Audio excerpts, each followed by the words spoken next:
Hi, how is everyone? It's awesome. It's rainy here. It's miserable. I'm miserable. So that makes it a typical day. Now, somebody in the chat, just let me know if you can hear me because YouTube hates me. Everything hates me, but that's okay because we are here to talk about things that we used to love. Everything we loved is dead. Everything's dead. Everything sucks. I want a time machine. I want to go back to the 80s. I'm going to try not to swear because YouTube really doesn't like me. So, first live stream in almost 3 years. And you may ask, where have you been? I left. Then I came back. But my new policy going forward is I'm not a full-time YouTuber. I'm not a part-time YouTuber. I just do this whenever the hell I feel like it. And today I felt like yelling. I have committed myself to one thing. I will make a woke Batman style review of the upcoming Doctor Who dumpster fire. The season premiere. Don't know what I'm going to do after that because it would mean that I have to suffer through every episode. I may do 2 or 3 episodes at a time. I may go insane and do 1 episode a week, or I may just say to hell with it, but I don't think that's going to happen because we are no longer here to try and save the show. We're no longer here to expose what's going on. We're just here to laugh our asses off because this is hilarious. This is peak incompetency. And I'm going to try and, bring the yelling down a little bit because I'm old and I'm going to lose my voice. I got my Coca-Cola, the drink, as I've just been demonetized because this is my fun. This is what happens when you're old. The most fun thing I have to look forward to, other than yelling on YouTube, is my can of Coke. And I think after exposing ourselves to the things we are going to expose ourselves in the next 2 hours or so, I think I'm going to watch Scarface tonight because A, it's not woke. B, it's from when everything didn't suck. So we might have a few more people pop in, but I am going to introduce my mystery people. So on one side, to my right, I guess I'll do this in a clockwise thing. We have Ian, the Mega Geek, creator of the awesome Rebecca Gold. Been streaming with this man for, God, what is it, Ian? 6 Too years long now? Yeah. Damn old. So Yeah. hello. Hello. Yes, I'm here. I'm here to well, I guess dump on silly Gatwick. I guess that's what I'm here for. Well, Ian and I were talking earlier, and he's one of the people that's really looking forward to this because it's going to be awesome. We need the messaging, and we need to be told that we are, toxic. Actually, I'll actually I'm going to save this for a minute from now. Then my other co-host of many, many years now, it's soon going to be a decade. Noel, how's things, dude? Hello. Oh, good. And we're trying to get our regular co-host Lee here as well, but he's been kicked off the X again for making silly people mad. So we've been trying to get a hold of him. So he may be here, he may not. I've got a few other people. And then at the bottom, so I before we started, I did a little Twitter search, or no, YouTube search. And the only thing that came up is this individual is toxic. No other search defaults. And I'm sure none of you have heard of this person. He's, like I said last time, an up-and-comer. So he's new to the game. So, we want Didn't he own a comic book store or something? Yeah. There's a rumor that he had a comic book store. There is. It's a terrible rumor. Yeah. It's a terrible rumor. Well, he also used to live in the center of hell, known as San Francisco, but luckily he has since escaped that. It's my good friend Nerdrotic, aka Gary, aka Mr. Smiley Pants is in the picture. Hello. Yes, I had to put up Russell T Davies, because Shutigawa was the best person for the job, according to Russell T Davies. Oh, yeah. He was. Oh, yeah, he's brilliant. He is, isn't he? And we're going to actually start. So Gary put up a video recently, which I'm fairly certain has been shadow banned because obviously it is because they've got the Disney people after it. And my computer is exploding. So let's see. So can I share the damn screen? Will it even let me share? I hate this thing. I can see it. It's up. It's on. It's still on Still on YouTube. Oh, no. I mean, share my own screen. See, it's been so Ah. long since I've used this. Okay, I think it's under present now. Literally 3 years. Okay, slides, video file. Share screen. Okay. Share screen. Don't show these tips again. Sharing. Okay, so in case you haven't guessed, I'm old. And the really sad thing is I used to do tech videos, back when the world made That's sense. how you started. Yeah, I know. And now I can barely turn on my computer. Don't show these tips again. Yes. And I'm not going to swear. Okay. Window. Why do I want? No. Tab. Oh, there we go. We're up for a great start. Oh, this is awesome. There we go. Okay. So I'm sharing a tab.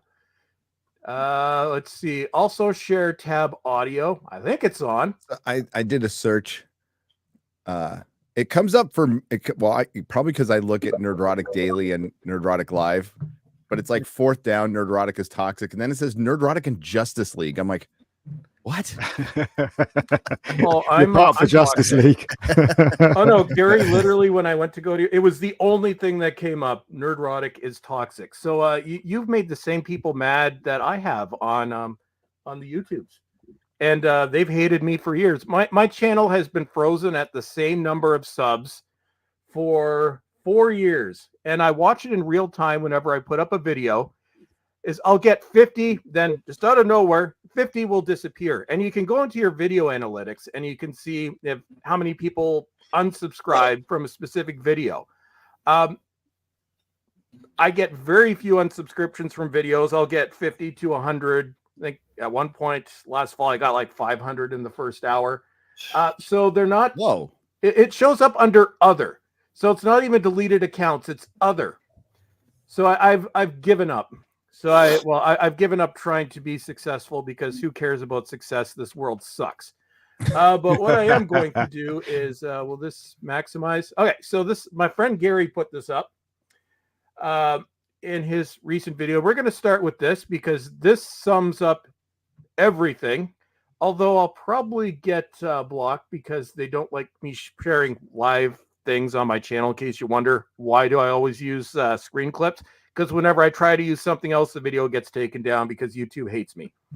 But we're going to start with this. So everybody, let's get excited and just let me know the audio is working. It's working. Great news for anyone worried about the future of the planet. After a period of invisibility, Doctor Who is back. For years, Doctor Who would materialise from his trusty TARDIS before doing battle with a host of adversaries, including the Cybermen, the Master, and of course the Daleks. There's not much doubt that Doctor Who could still save the planet. But can he save the BBC on Saturday night? It was a tribute to the success of Doctor Who, which was revived in 2005 and has won more MTAs than any other drama. Doctor Who! Go. Now, go find Vikings on other planets. The universe is full of testosterone. Trust me, it's unbearable. How would I know the president? I mean, I wouldn't have even voted for him. He's orange. Do as she says. Is the future going to be all girl? We can only hope. The sexism isn't dead. What's happened? No, sexism is very much alive and kicking. It doesn't come as that much of a shock to a lot of us, I have to say. But it is Doctor Who that has caused the controversy this time. Of course not. Oh, not great. What are you again? I'm your niece's wife, sir. Exactly. Hi. I just came in to check everything was all right before we opened. Who the hell is this? I'm Nadia. You're fired. Get out. You're that bloke. You're fired. Get out of here. I'm a businessman and I know how to run things. I've heard you're only running because you've hated Trump for decades. Please don't mention that name. Yeah. I mean, when you look at it that way, it's just sad, isn't it?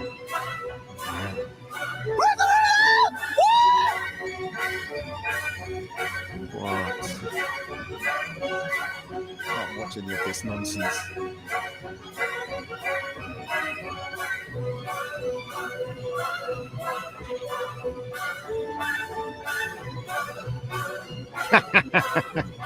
Ah, there it is. You're assuming he as a pronoun. The bloody alien, you lady.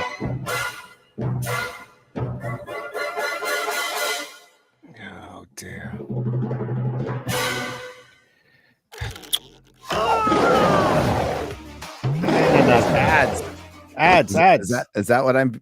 That's what. Well, at least it wasn't Doctor Who. No, exactly. But you know what, right? A lot of people keep saying to me, "Oh, Doctor Who isn't like Dan." He keeps saying Doctor Who isn't dead, and it's like, no, it's dead, mate. It really is. Bruv, it's dead. It's pretty dead. It's pretty dead. Now we're just here to kind of chronicle its demise and laugh. It's kind of incredible though. Like, especially over the last week, I was going to completely ignore it. But when Shooty came out, talked about twerking, I'm like, whatever. Then white mediocrity, and then follows that up with male gammons, and then follows that up with go touch grass. And it's like, oh, okay. Thank you, by the way, chat. It had to be said. We have to come out and talk about this stuff because it's just funny. But it's a great example of kind of I talked about it last night on FNT, like this post woke apocalyptic Hollywood we're in right now, where we're gonna have holdovers. A bunch of these people are really out of touch. They don't even know that the tide had turned a long time ago, and it's going to take them years to turn around. And as the entertainment industry in its entirety is going through a massive paradigm shift that it doesn't know how to deal with.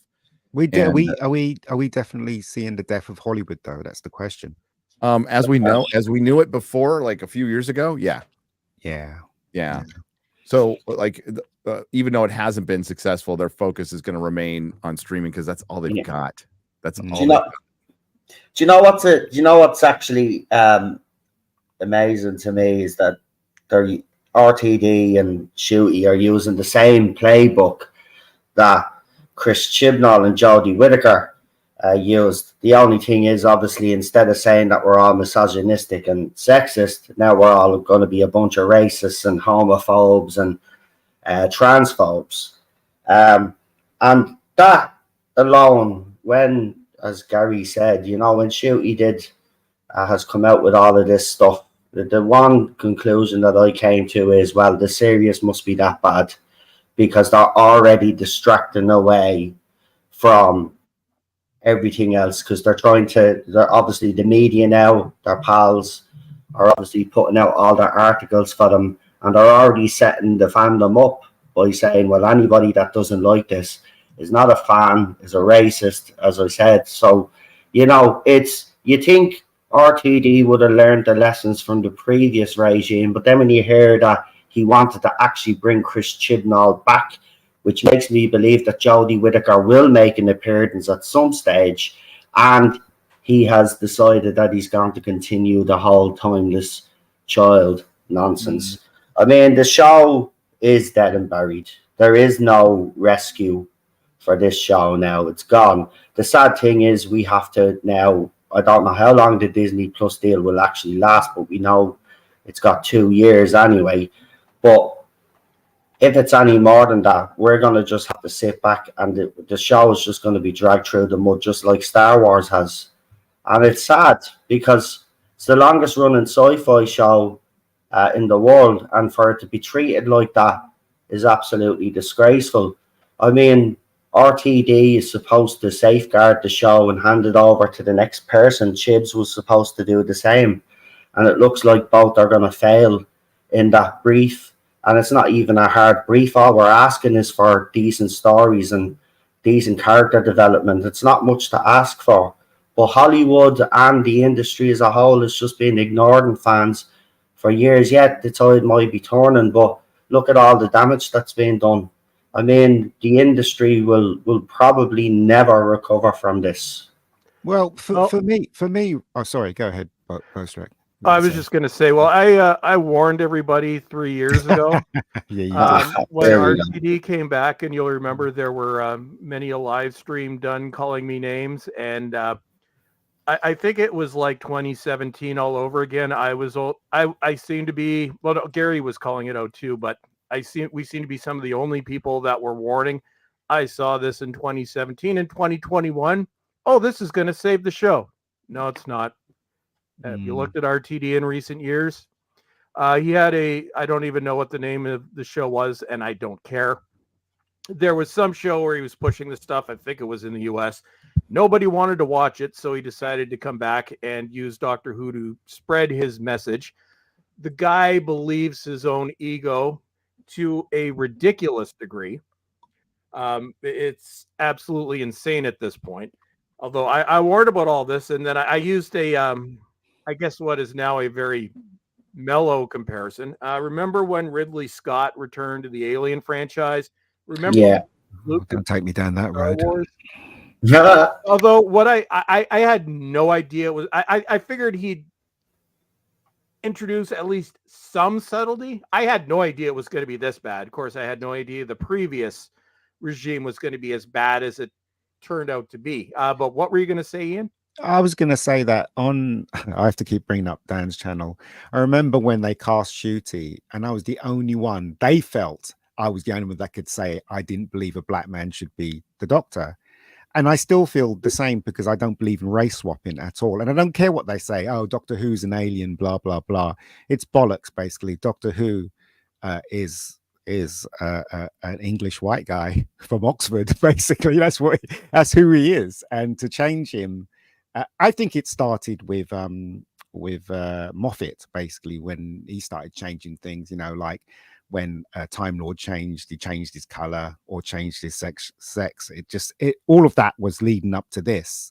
And a lot of people saw that, and I actually ignored it because I'm such a Doctor Who fan. But now I know that it's a big waste of time. I will not watch this on moral grounds. I will not. I do not believe in, I don't know if I should say, the sexualizing kids at this age, you know, like putting this stuff in kids show. The Doctor Who's essentially a kids show, right? I don't believe in any of this stuff. That's, if I had kids, I will not make them watch. I would stop them from watching this. Redirected at times. So, and just before we go, I'm just going to acknowledge we got a couple super chats. So we have, but just on Ian's point real quickly, because I think it's important that the audience know this. Go ahead, Noel. But RTD is pushing this message right in the show, and the cast report has shown recently that you know, this ideology may not be good for children, basically, is what it says. I have to be careful because it's YouTube. But he's pushing that ideology in the show. I mean, now that report has come out, you think there'd be something done. I mean, I don't think the series should actually be going forward, to be quite honest with you. That's how strong I feel about it. Ian is right, you know, they're pushing this ideology, and it's been proven now to be very dangerous. So, like, you know, RTD is playing a very dangerous game. I mean, I don't think it's going to get viewed that much anyway, to be quite honest with you. I think the Christmas special, everybody saw what type of Doctor Who they're going to get, and they don't like what they see. We've been snowmanned. That went completely over my head until I think it was actually Az who brought it up in a video. I'm like, really? You put that into a show? But you know, but I mean, I'm sure Gary agrees with me, right? The script was so badly written, the Christmas one. You know, like the policeman comes up to him and he sees the box, right? And he tells the policeman, "Oh, your girlfriend's, you know, you're going to get married, whatever." The box disappears in front of him, and he's not amazed. He wanders off going, "Oh, my girlfriend." Yeah, the reason why, because that scene was rushed, because that scene was insisted by Disney. Disney wanted the Doctor introduced a lot sooner, so they actually inserted that scene in. They could have added logic to it, though. It just didn't make that. The whole thing didn't make any sense. Eating babies, for God's sakes, what's that all about? Well, remember, even during RTD's first run, all the best episodes were written by Stephen Moffat. If you watch, and that's debate. I know we've had, I think even Ian and I have gone back on this a few times. Same thing with Noel. Before I decided I was done with New Who, I went back and rewatched RTD 1. Yeah. To be honest, I don't think it ages that well, and I know it might be blasphemous, but now that it really hasn't aged well, given where we've seen the show has gone within the past couple of years. But but the difference is, Chris, when he took the show up, when he took on the show in 2005, okay, I had some of the messaging in it that you've explained, but he wanted to make a good show. This time around, he doesn't want to make a good show. He's made that clear. The message is far more important to him. So he's completely flipped from where he was back in 2005. I tend to think that he was restrained back in 2005 through 2009 is when he filmed his final episode.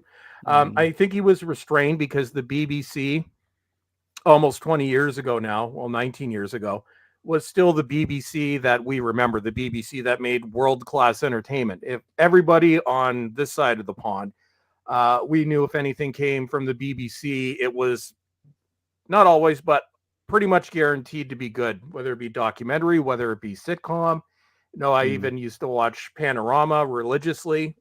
It was better than anything that we've gotten over here. And now it's gone off a cliff. I think I can't think of an institution, film studio, anything that has gone quite in the opposite direction as BBC. That used to make the best content on the planet, which now makes absolute unwatchable crap.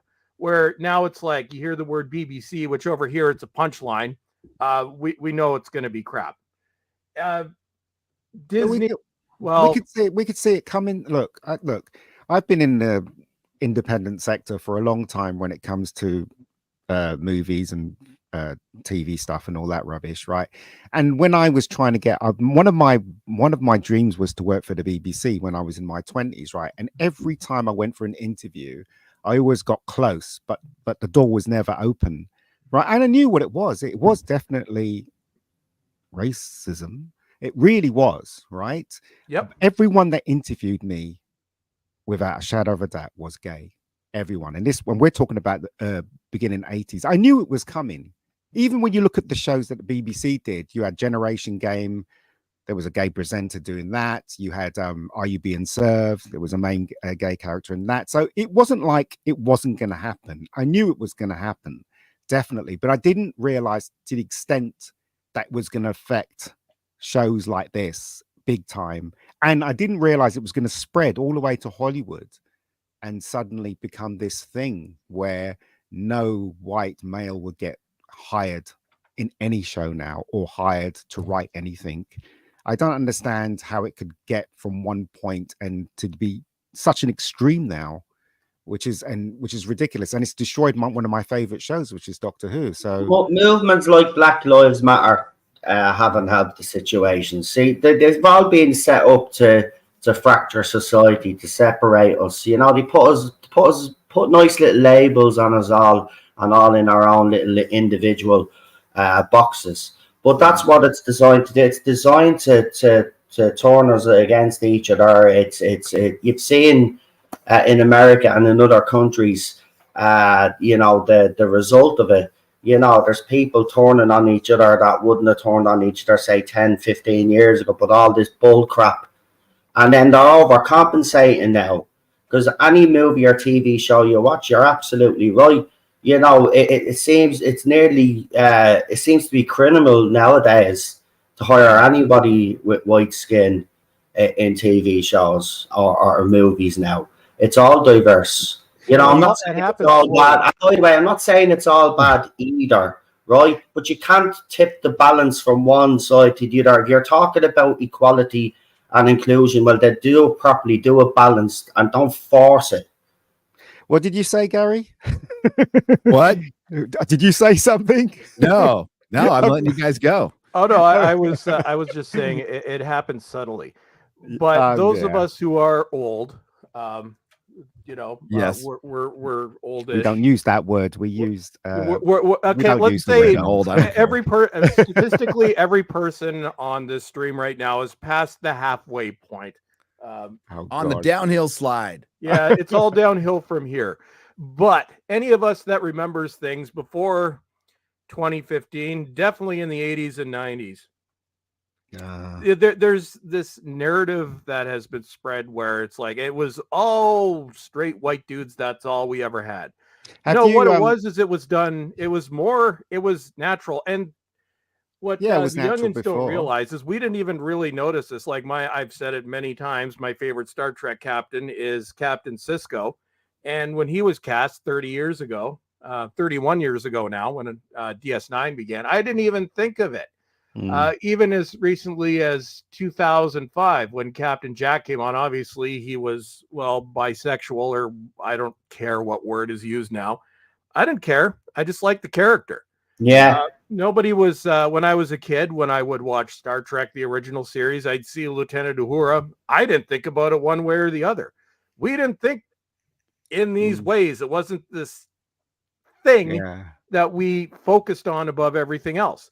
Now it's all we focus on, and there's been a narrative that people have constructed, the 20th century, the early 2000s, kids that were not alive during that period, that contradicts what reality actually is.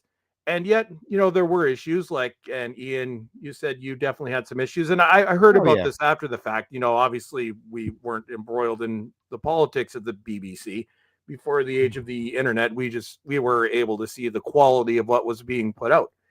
And now we have Dr. Nutty, and that's officially my name for Dr. Nutty. We have Dr. Nasty, we have the male presenting Time Lord, and we have Dr. Nutty. You could figure out which is which. But now we have Dr. Nutty. In terms of oppression, this is probably one of the least oppressed people I have ever seen in entertainment. And I think it was in your video, Gary, you're like, none of us would ever get invited to the BAFTA ceremonies. We're not part of that club. And yet somehow we have the privilege. You know what? I don't care anymore. Yeah. It's this pushing of just, it's tired at this point, right? So they got ahead, and they're doing this 2018 crap of getting out ahead of what they know is crap, right? So they know it's crap. So what they have to do is form some sort of a narrative that this is what people want. Listen, there's a massive marinara-sized cavern between when you're making a show that you want the family, which includes kids, to between kids that are born a certain way, right? And then on the other side, there's pushing an ideology on 6-year-olds that Russell T. Davies says doesn't care, and parents who are largely actors in London and actors in Hollywood who treat their children as an accessory and want to push an ideology that maybe 0.04% of the population believes. So that is not putting your show up for the you want your show to have the best chance to succeed, right? That is not putting your show up to have the best chance to succeed. It's actually the worst. Now, it doesn't mean you have to go hard in the paint on the other side either. And Doctor Who never has. Doctor Who's always treated pretty much the audience like adults, and children liked it, right? So there was very sophisticated themes in that children's show when I was watching it when I was a child. Same with Star Trek. I understood what I didn't understand. I still followed the plot and liked the story. It didn't talk down to me or preach at me. Now we're years into this, absolutely years into this. And it's kind of shocking, but not their commitment to the message. This is going to burn money for Disney. Now, I don't think it's $10 million an episode, like people say, and RTD has denied that. But even if it's $4 or $5 million an episode, they're never going to make that back. Disney hasn't turned Disney Plus has not turned a profit and will not in the foreseeable future. The BBC, Russell T. Davies himself, has said it's on its way out. It's not turning a profit. More people than ever are canceling their TV licenses over in the UK. So this is stupid. It's utterly stupid when, you know what, you could have just played it straight, for lack of a better term, and made a show that was entertaining, and it would have done better, especially after the Jodie era. If they didn't learn from the Jodie era, and the only thing they learned is, we really hate our audience, and that old audience has to go. We got to find this mythical unicorn of the modern audience that doesn't exist. And the people they are going for don't watch Disney Plus. There is no danger of any kids watching the show. So, just don't worry about it, because no kids are going to watch this show. It's a bunch of old farts like us, just who still give a crap, but it's not even in the cultural lexicon out there. It's just not. I'm not watching. Yeah, it's not. If you go to Comic-Con, if you go to a place, nerd events here in America, Doctor Who used to be everywhere, and it's nowhere now. It is nowhere. Well, There's no sections for it in comic shops. There's no sections for it in bookstores. The last remaining chain bookstore here in America, called Barnes and Noble, used to have a giant Doctor Who section. Now it's like a freaking bookend. That's all it is. So, and then let's talk about Big Chief. And Russell T Davies and Doctor Who, they seem to be talking a lot on Twitter, but man, not a freaking word about Big Chief Studios, which licensed their 1/6 scales and ripped off Doctor Who fans of tens of thousands of dollars. Yeah. I don't know. I was at a con last year. I think it was beginning of last year, and Jodie Whittaker was there, and there was a huge amount of people that wanted to see her. She went on stage and they were cheering and stuff like that. And I mean, That's there in the is UK, though. Yeah, that's in the UK, yeah, of course. I mean, but there is a fan base for her. But I mean, no, she does have a fan base. I don't think anybody's denying that. Not But enough to it's support not a TV wasn't show. enough to keep the show afloat. Yeah. No, definitely. But I'm just saying that they would go and see this and they would think that, oh yeah, it's still You still had like 3 or 4 million people in your country watching the show. I don't know why, but you did. Here it fell off the map. They stopped reporting the ratings here because they used to because it used to be on BBC America. That's where it used to air. Now it's on the streaming service that doesn't release its ratings at all. It didn't chart at all. The Christmas specials or the 60th did not chart on the Nielsen's here for streaming. I don't even think Samba TV even reported it that I can remember. Maybe they reported the first one, but Samba TV didn't report it. And that's just that's a weird algorithm that judges what you watch in your home theater based on pixels. Because none of these places share their numbers. And if it was such a freaking hit, why didn't Netflix pick it up? The one streaming service that turns a profit that has, I think at last count, 330 million subscribers around the world. Why didn't they give it a sniff? You know, the reason it really took off in America before the 50th anniversary was Doctor Who was on Netflix. So all of a sudden, everybody could watch all the new Doctor Who and catch up. And they did. And that was right around 2009. And it built right up into the 50th anniversary. And man, dude, I was at Comic-Con, Ian, and there were girls in TARDIS dresses everywhere. There was Doctor Who booths everywhere. There were sonic screwdrivers. Exclusives were selling out on the first day within a couple of hours. It was nuts. You know what, right? I think I got that slightly beaten. I got invited to the BAFTA screening of the 50th anniversary, and they were all there. All the stars were there. You know, Moffat was there and all that. And the most strange thing about that event was there was no one guarding them.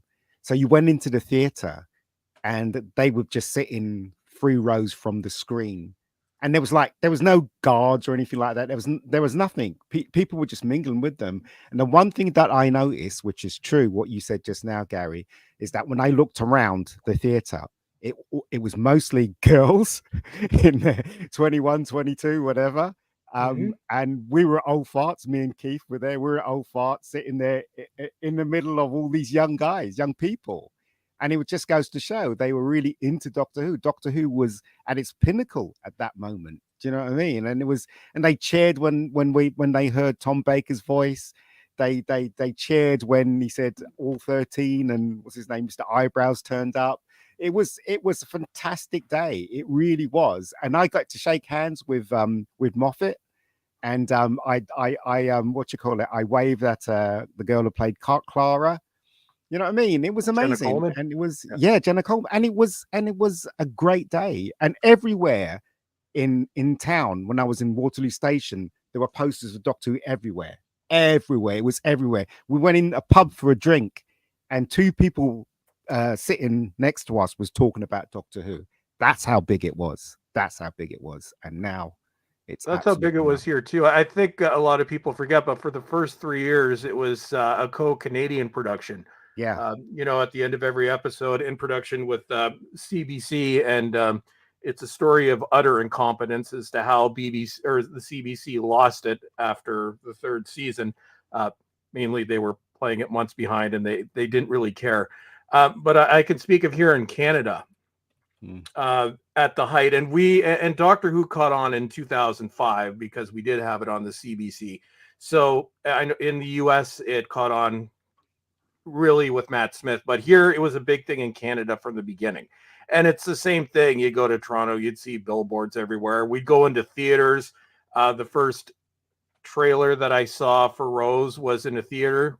It was everywhere. Everybody knew what it was. You could have regular conversations. What do you watch? Oh, I'm really into Doctor Who. So it became a thing. And it was a big thing here up until probably mid Capaldi is when it started to drop off. With Whittaker, it dropped off a cliff. I think at one point, I think the ratings in Canada were below 6 figures. That's how bad it was near the end. Here, it doesn't exist. Nobody cares.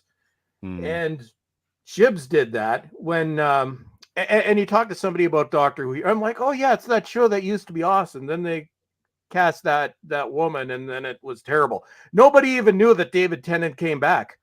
And yeah. well, how was it? Oh, well, let me tell you. Here. I did a video on it. Watch this. Oh, good God. Yeah, that actually happened. Do you know what happened? Right. I was on a shoot, and it was break, and we were talking, and I was talking to the makeup girl, and I said to her, oh yeah, Doctor Who's a black woman now. And she started laughing, and I said to her, I'm not joking. And my face went serious, and she was like, no, you're not right. And so I got my phone out and I showed her the picture of Joe Martin, and she was gobsmacked. And then everybody started looking at my phone. Like 20 people were like, what's going on? So yes, I'm saying, so that's how Doctor Who's, nobody cared. Nobody knew what was going on either. Do you know what I mean? So it just goes to show, don't it, that Doctor Who doesn't even register on the Richter scale anymore. You know, well, I think really something doesn't. that I think something that needs to be underscored, and I don't think this can be underscored enough. You had David Tennant, you had Russell T Davies, you had practically the entire production crew from 2005 through 2009. And they came up with that. Yeah, I know. Yeah. It makes no sense, though. Mm. It actually makes no sense that it's that bad, though. Because even if you do this like RTD's forced error, or you have issues with it, some of his writing was way better than what he's given us now. I'm not saying that's a good thing. Do you know what I mean? But it was better. How he's gotten so bad. But the other issue and the other problem that we have with this show now is it is clear that we need to stop, our BBC or whoever's in charge of it now need to stop bringing in these fanboys to write Doctor Who. We need to bring in proper sci-fi writers now. I'm assuming Mark Gatiss wrote an episode. I'm just guessing because he. No, Stephen Moffat has. Well, I know. I heard Moffat Stephen has. Moffat has. Yeah, Gatiss, not the best episodes.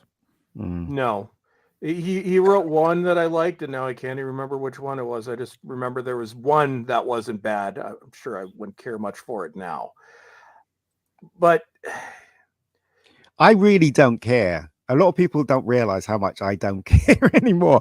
I am not going to be watching this version of Doctor Who. It is a waste of my time and everybody else's time. Yeah, I understand Gary and Noel, and you guys have to report on it. That's fine. But for me, I'm done. This is not Doctor Who. Oh, you don't want to do a watch along? Oh, it would be awesome. Not at all. I'm done with this. You know what? I'm a Doctor Who fan, and this is just ridiculous. This is not Doctor Who. It's that cartoon, in it. He had a bloody hammer and he hits the TARDIS and another one appears.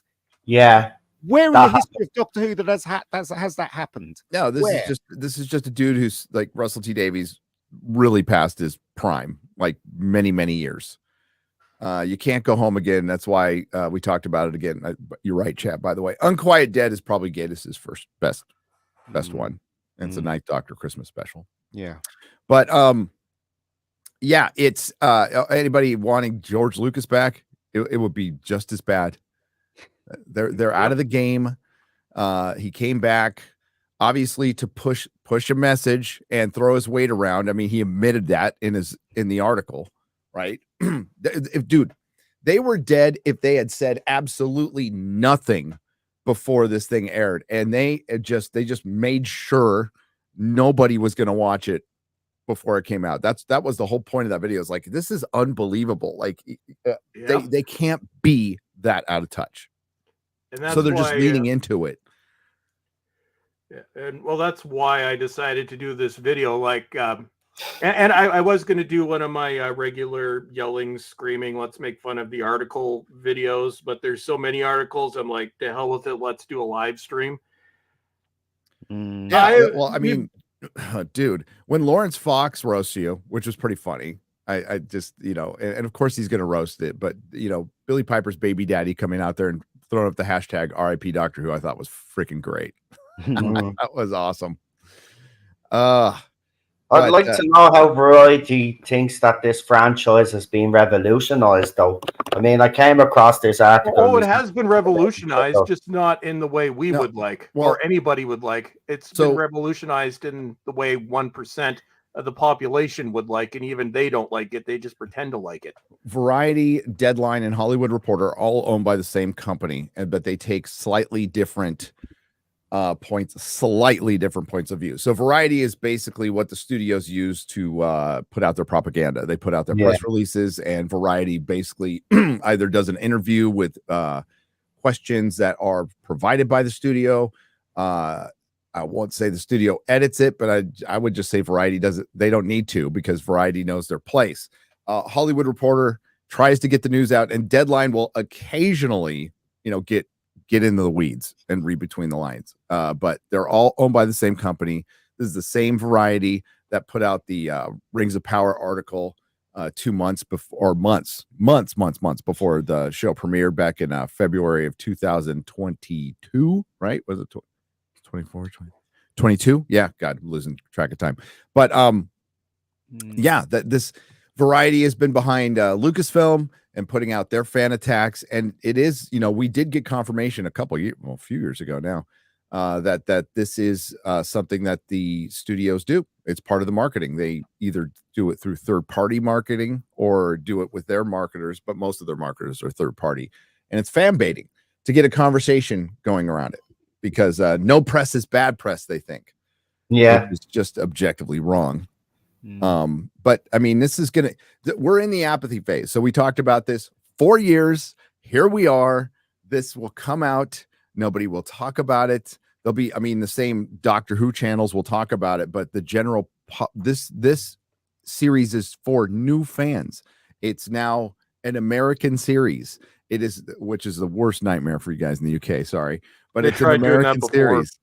And that's who controls it. We get it first, unfortunately, in prime time too. You guys, yeah, all those kids are all those little English boys and girls with their English mums and dads are gonna gather around the TV at midnight to watch Doctor Who.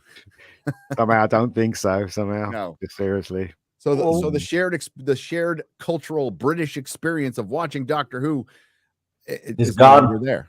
It's gone. Yeah.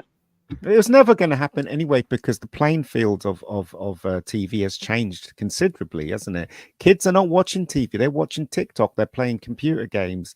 Their TV is the last thing on their mind. I mean, my nieces just visited me today, and I think I had a 5-minute conversation. And the next thing I know, they're on their phones. Do you know what I mean? Watching. Yeah, they don't have stuff. the attention. Well, we see that. I see that with my nephews. It's like, want to watch a show? No, I'm happy on my TikTok and my YouTube. I don't get the whole TikTok thing. But one thing that I've noticed about Doctor Who, and it's present to a certain degree in every franchise that's been destroyed. But I think in one way, Doctor Who is unique, and it's ended very badly. And this goes back to really the dawn of the internet when I first realized this.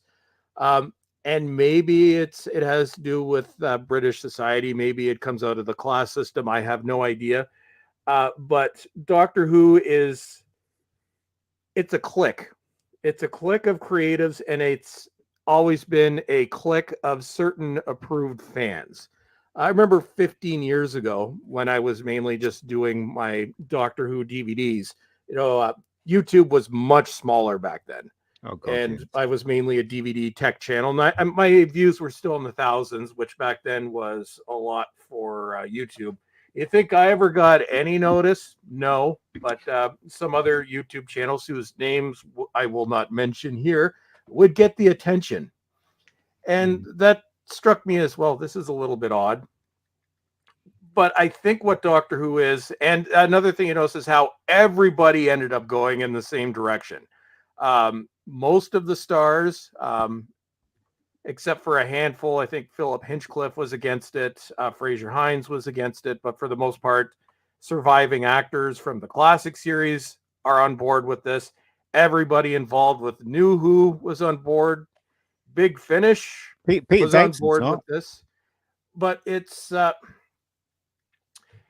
it seems to me that the focus here, or what these people are interested in, is not making quality entertainment.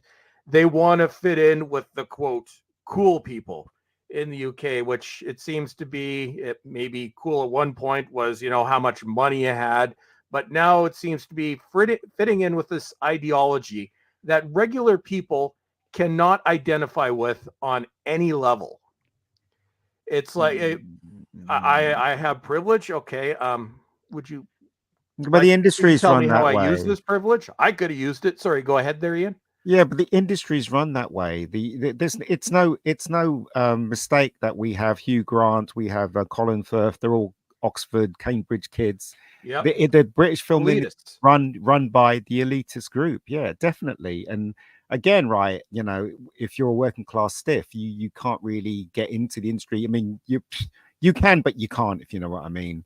So the door is really closed. So the film industry and the TV industry has always been about the class system. They're No matter all what from anyone the drama says. school. Yeah. You can't afford to go to film school unless you got money. You can't afford to go to Yep. drama school unless you got money. Yeah, it's the same thing with tennis as well. You can't become a great tennis player unless you have money to go to the right clubs to connect, whatever. Anyway, everybody knows this. It's crazy. Doctor Who is dead as far as I'm concerned. I remember when they showed a picture of Shooty. I think a friend showed a picture. Said, "This is the guy who played Doctor Who." My heart sunk. It's the second time my heart sunk. The first time was seeing Jodie pull off that hoodie of hers, and then suddenly it's Jodie. I was like, oh yeah. I'll why? never forget. I saw it live. Actually, no, I didn't see it live. I was off that day, and I'm like, okay, they're making the new Doctor announcement, and the rumors about Jodie Whittaker came up the day before. And I was thinking, no, this is too random. There's got to be something to this. So I remember it was on Doctor Who News. I just kept refreshing, and I wasn't able to watch it live on here. So then I refresh, like, Jodie Whittaker, the next Doctor. Like, what? So I go to YouTube. They just put the video live. I'm watching it. I see the hood. I'm like, oh God. I know. I tell you one thing, right? I did when somebody showed a picture of Shooty, I was like, oh no. And then I think I was listening to Gary, and Gary, you said you woke up and your wife told you that there's been, correct me if I'm wrong, right? Your wife told you that the new Doctor's been cast and he's a black guy. And you said to her, is he gay? And she said yes. and I didn't know he was gay until I was listening to you until you said that. And I was thinking, oh no. Because they can't just have a black guy. That's the Exactly. thing that's going on in America right now too. They can't black men are the new white men. They can't just have a black guy. They have to have a black gay guy, and it's got to check multiple boxes. But yeah, as soon as I heard it, and I watched that, I did that BAFTA interview where they talked to him for the first time. I live streamed that. Yeah, and my that was my hope was there. I was dead right after I heard him go, oh, diversity and they them. I'm like, oh, it's over. Yeah, that was my introduction. I blame you, Gary. I remember getting up because I slept in, and I'm like, and I have notifications, so I look at my smartphone. I'm like, go, Nerdrotic is streaming live, new Doctor. I'm like, what? So I click it on my phone, and I started as you're streaming that clip live. I'm like, oh my God. And then the anger train came, and then fun happened. But what surprises me though is we all, well, most of us, I got yelled at a lot for it, but most of us, as soon as those words came out, we're like, We know exactly where this is going. We've been here too many times. I can't believe we're going here again, but we've gone here again. But the problem is, and this is what Gary was covering, is there's no interest in making money. There's no interest in even viewership. The only focus now is the message. I find it hard to believe that these people are this stupid. And it's not their money they're wasting, it's Disney shareholders' money they're wasting. And I don't know, can't somebody sue for this?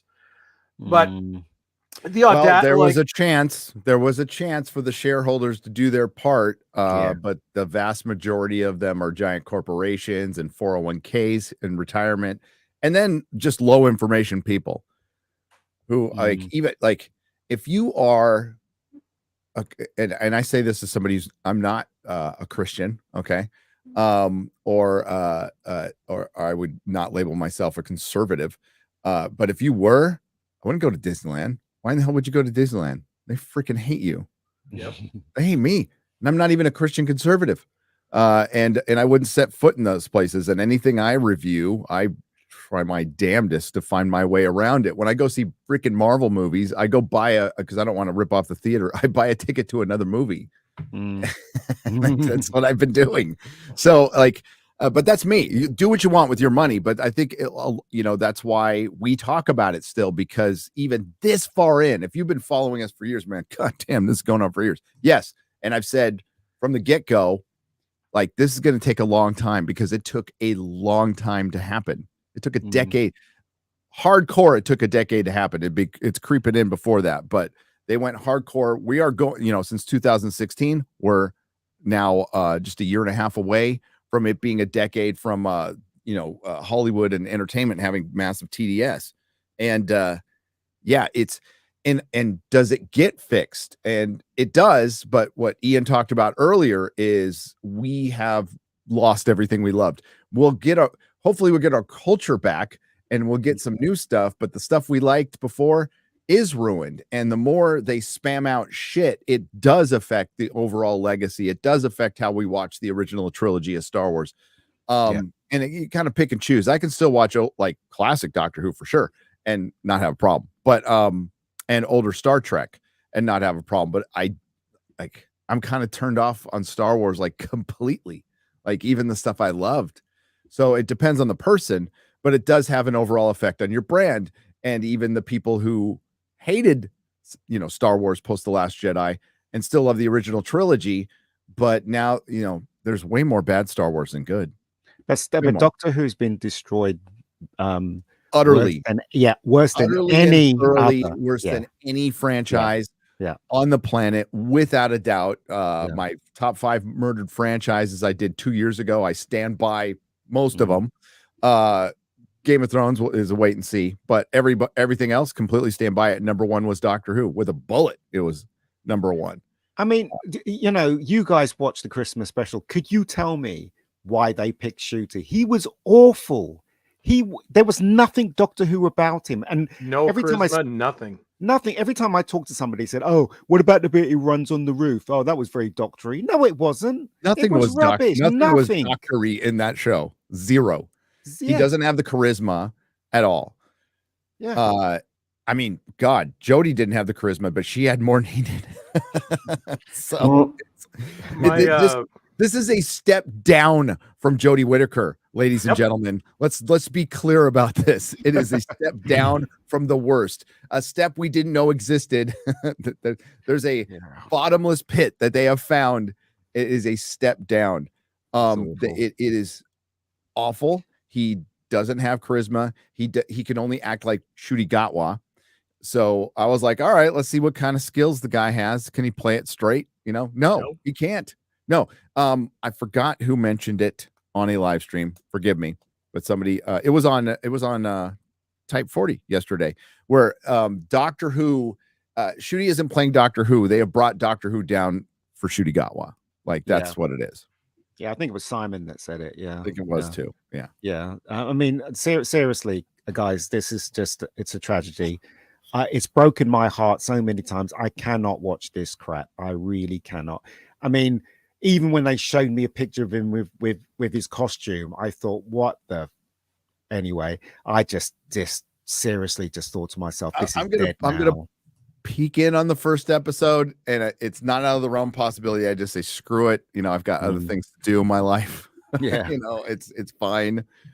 No, but what's gonna put a spotlight on it? I just think apathy's kicked in. The only thing that could have put a spotlight on it is like there's just nothing out right now.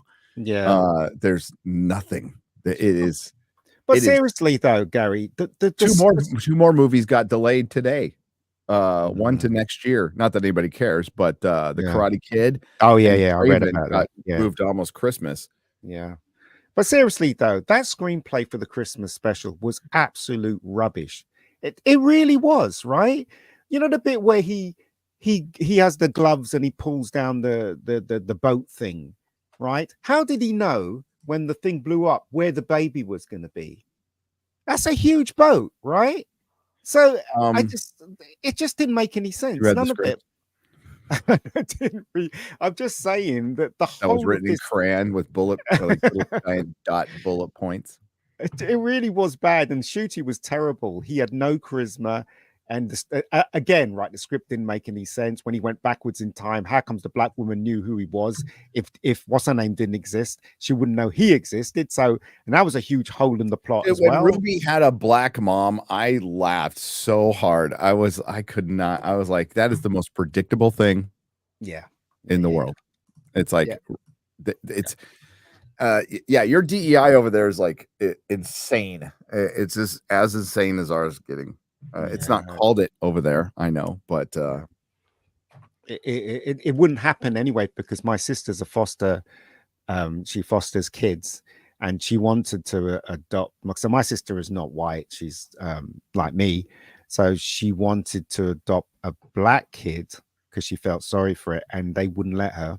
Because of the race thing, right? So they're worried about how the kids are going to grow up, how the kids going to see, you know, the people that are looking after them and stuff like that. So it wouldn't happen. It wouldn't happen in England because they have rules, right?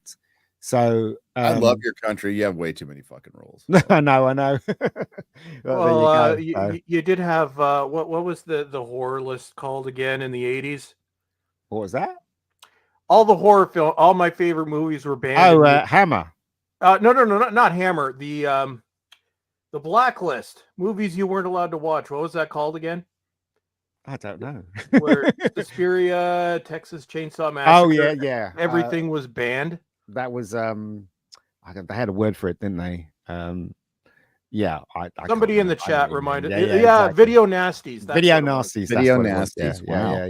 Yes, this isn't a new thing for the UK. Y'all have been a little bit conservative. Whereas we had stuff banned like in the 70s. Yeah, you know? Same here. But in the 80s, you could swear on Canadian TV and it was fine. In the 80s, you could rent out, like Evil Dead. If a 12-year-old can go into a shop and rent out Evil Dead on VHS, that's how lax it was. And then they started introducing rules and stuff. Now Doctor Who is a video nasty. Exactly. It's worse. Well, I remember looking at that list. I'm like, every single one of my favorite films is on that list. But yeah, it's well. Let's look at the article that I pulled up. This is the one that I was going to make a video on, but I didn't have time. And there would have been the goat might have actually done this one, but he's still on the lam from the law. There was the wood chipper incident, so he'll be coming back, at some point. But yeah, so Doctor Who star Dr. Nutty complains that white mediocrity is celebrated while black people struggle to get half that. Well, it is true with Dr. Nasty. And I guess modern David Tennant, I don't know what's happened. Well, no, we know what's happened to him. And then he calls us gammons, which apparently... Yeah, I know. So that translates as white pigs? Well, the meat is white, but it's also red as well, basically. So, like embarrassing white people, that kind of thing. It's I had to check with my British friend called Mahler and as I'm like, what the fuck does this mean? Sorry, I didn't mean to cuss. And they're like, Mahler's like, I have no idea. And then as we looked up the definition on the a very reliable Urban Dictionary. Mm. And I'd take it as a slur. I would too. I mean, like, I don't care, but like, why would you even say something like that? Why would you tell your fans to touch grass? Why would you mention white mediocrity when I mentioned in my video you would aspire to be at mediocrity? I think Doctor Who fans would rejoice at mediocrity. We'd like a mediocre show. That would be nice. I just think he's just the wrong person to play the Doctor. Well, as you guys were saying yesterday, I just don't think he's very bright. I think he's kind of a airheaded adult pretender. Russell T Davies knows better. He just don't care. He may have at one point. I'm going to highlight that certain sentence. So I'm still trying to figure. No, I'm not opening a damn file. Sorry, I'm fighting with. I think Dan explained Gammon. I think he explained it on was it Thursday's show? I think so. Yeah, that's how I understand it. But it's definitely a racist thing to say, isn't it? Let's face it. Well, he is racist. There's no doubt about that. He's racist. I mean, there he is. There's all of this crap, and he's on BBC's flagship show, or was BBC's flagship show, and he talks about being a black man and the struggles. But yet there he is on his ivory tower, like shouting down at all of us. Rich on what was once one of the best British TV shows out there. But please continue talking about your marginalization. And yes, let's play the game. Well, let's just flip it around.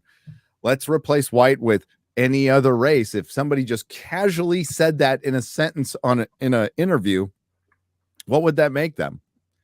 The same thing Shooty is. If you're just casually throwing out white mediocrity, Lawrence Fox just tweeted again about it. He just said, maybe these mediocre white people. I don't know why it's acceptable for him to say stuff like that when they talk about racism. If you're judging people, Shouty, on their skin color, and that's exactly what you're doing, you're being a racist. It doesn't, you know what I mean? Just doesn't work one way, right? It's racism, bottom line, and he is a racist. I'll say it out straight. Shouty Gatwa is a racist, and he's being enabled by RTD. Well, what kind of idiot says what I have highlighted here? So let's just set the stage. Okay, so you have a show that's gone down the plug hole. To put it mildly, you're trying to save the show in theory, although I don't think they're interested in that at all. But in theory, let's say we want to save the show. We want to get people to watch it. Naysayers are anybody who watched the Chibs era or watched the quote specials that we were subjected to last year. So the idea is you'd want to say, you know what, we've changed. You know, it's going to be a good show. Just give us a chance. That's what you have to say. Give us a chance to watch the show. We did the best we could. Yep. We got a few extra bucks from Disney, and we're really grateful for that. We're grateful for the opportunity to go worldwide, and we apologize to the UK public that we're messing with the time schedule, but we think this will keep the show around.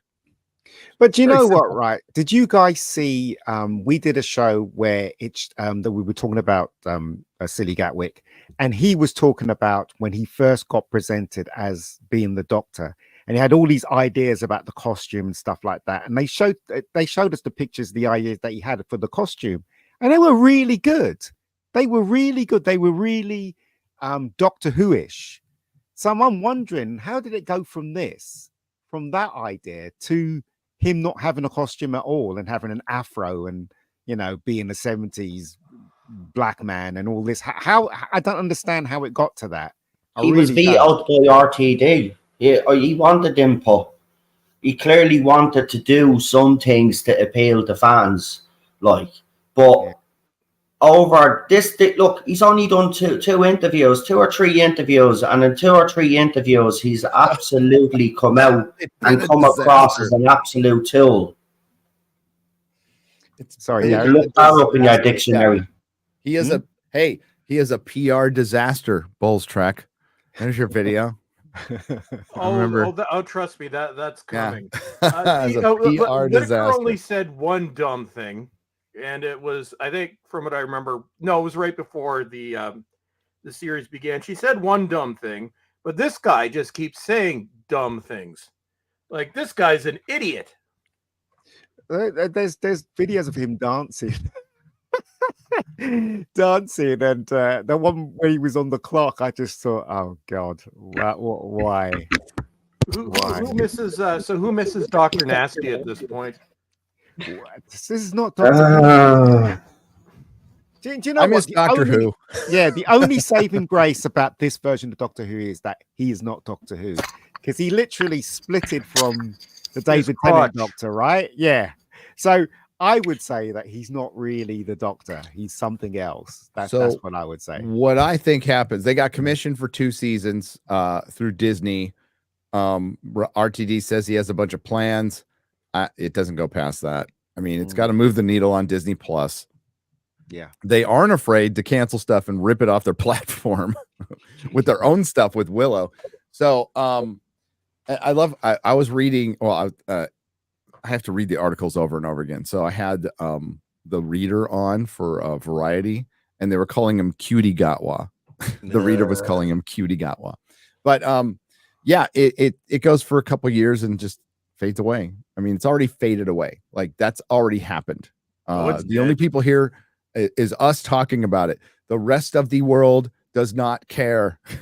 Does not care. We can clown it. And if there's like the only thing, I mean, remember when Doctor Who used to go viral for scenes that were good and not for correcting the Doctor on pronouns or making Isaac Newton Indian and gay, or was he Indian? Indian? Who knows? I don't know. He was whatever the BBC wanted at the time. He wasn't white. Yes. He wasn't white. And the Doctor was gay for him. Yeah. And then he was a male presenting Doctor. Do you know what? I used to have a lot of respect for David Tennant. Now I just can't look at him anymore. Because why I brought that up. Matt Smith jumped over him for me. Yeah. So. Well, we I guess we have to give credit. Now, I haven't followed everything, but there are some people associated with the new series that I'd say the argument could be made that they don't want anything to do with it. They've gone on to other things. And they've all been recast by Big Finish, which is one thing that Big Finish said they were never going to do. Matt Smith has been recast by Big Finish. They have somebody else playing the 11th Doctor. He's had nothing to do with it. I don't think Karen Gillan is, and I'm not, most of these people are probably woke, but Karen Gillan seems to have distanced herself. Peter Capaldi he's been recast by Big Finish as well. He will never come back because we know exactly what happened with him. Yeah. He got screwed. God, I wish I could. I know others have talked about it too. I know I saw that Matt Smith was picked up for another season and it didn't happen. And I know I read that Capaldi said you'll have to like rip this role from my dead hands. Yeah. He said he was going to do minimum 5 seasons, and that was and it was in the Radio Times. Yes. And it was about a month before the announcement of Chibs as showrunner. And I know this because I was going to do a video on it. This was back when I was still looking forward to Doctor Who. I didn't, and I wish to God I did. I didn't screen cap the article. I didn't save it, and it's since been wiped from history. But I know I saw it. I know Noel has seen it. I know Gary has seen it. I know other people that read the article. And it was, quote, I want to do at least 5 years. Then a month later, I'm leaving. Yeah. It's a shame, really, because it's a tragedy, because I equate him to, say, I don't know, Timothy Dalton. You know, they were both good at what they were doing. You know, he was a really good Doctor. It's a shame the scripts let him down. It was just that stupid change that they were doing. If he had stayed, I reckon he would have been probably one of the best people to play the Doctor, definitely, because he was getting there. He already was. Well, he was getting there. He was getting there. His scripts let him down. The Jamie Matheson scripts were freaking great. I mean, he only got 2. He should have freaking ran the show. But do you know what, right? I always say this, right? Even though I like him, they should never have cast him as the Doctor, because that's when they lost the American audience, when they cast they did. Capaldi. They absolutely did, without a doubt. Like they had created in America a new generation of Doctor Who fans, kids. Kids were digging it. And I've told the story a million times in my store in the last couple of years. I just ran Doctor Who pretty much from opening to close. And people would sit in there and watch it all day. So we look back now and in awe that they are this committed to the message. I mean, this committed. And then going to Disney, like, you want to talk about the worst nightmare when I heard that, because at first it was Sony, right? Sony owned Bad Wolf. So I'm like, all right, maybe. But then Disney gets in there. And it's like, you have got to be kidding me. Like, this is a recipe for disaster. And wow, it's Disney's Doctor Who now. Comes out in a week, right? Comes out in about a week, a little over. The 11th, I think. Yeah. Weeks, is it?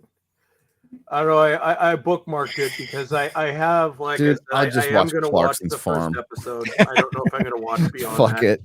I can't wait for Clarkson's Farm. That's next Friday. If you watch it, Bolstrick, I'll just watch your show. I am not going to touch this with a barge pole, Nate. I really am. Dude, eight weeks of it too. 8 weeks. Not going to touch it. Sorry. Like I said, I will probably do the first one. Because I'm going to go full woke Batman on it, because this is you can't even get angry at it anymore. This is just a complete joke. Actually, I think this is worse than woke Batman at this point, or maybe the equivalent. They're both equally crap. We're going to get woke Batman with and that animated series that's going to come out. Yeah, produced by Jar Jar Abrams. That's going to be woke Batman. They should never. I mean, so we'll have it in the comics, and then we'll have it in the. Hey, maybe he'll be fighting with Antifa. It's funny because, like, every time they bring someone back in this version, I'd say they brought back God, what's her name again? The ginger girl. They brought her back. But what about Fraser Hines? I mean, he's been so loyal to Doctor Who, and he's still around. Why didn't they bring him back? Why? Because he spoke out against it, and he spoke out against it very clearly. And I don't think he really retracted that. So he's on their naughty list. Peter Davison was on their naughty list. Yeah. Sylvester McCoy was briefly on their naughty list because he spoke out against it as well, and then saw what happened to Peter Davison and shut up. Annika Willis, I believe, was on their naughty list because she spoke out about it.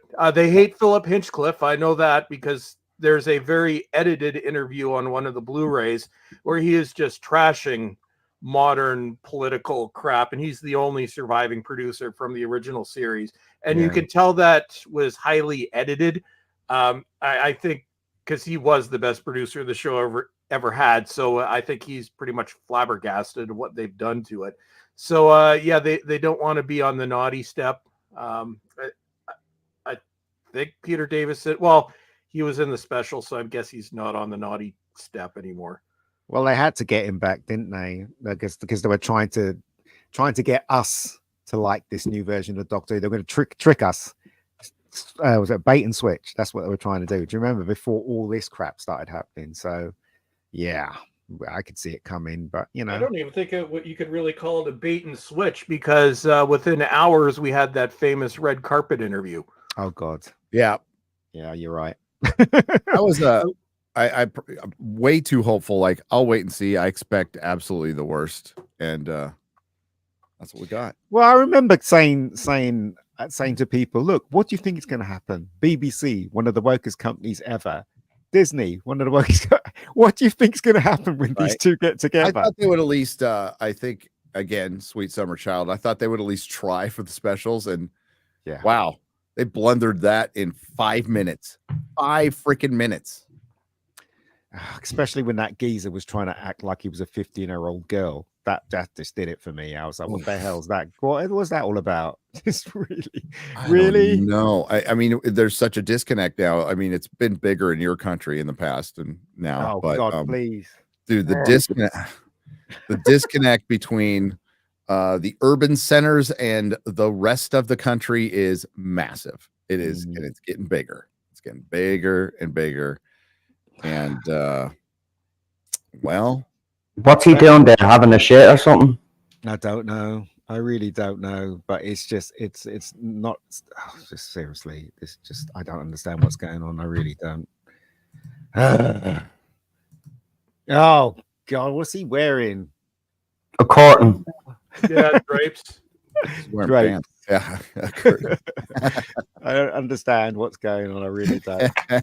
Dude, Variety, that's the last couple of days they've just been they've slowed down now, but they intentionally do this, right? They put up gaslighting quotes that when you go look at the context, a couple of them were fine, but then they skip the more gaslighting quotes that are in there.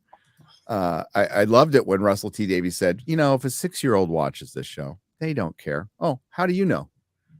How do you know, RTD? Got any kids? Got any kids? Hung around a 6-year-old? I don't even want to know the answer to that. Disney really fucking cares what 6-year-olds think. So it's just not a good quote to put in that's associated with Disney, who's earned quite a rep over the last few years, quite a reputation that they deserve. So this will be the most people talk about it because when the actual show comes out, other than oh my god, who's the new villain? Oh, that Monsoon woman or Jinx Monsoon. Jinx. I was gonna say, is it Jinx or am I just imagining that? Jinx Monsoon. So That's what's the a Jinx Monsoon?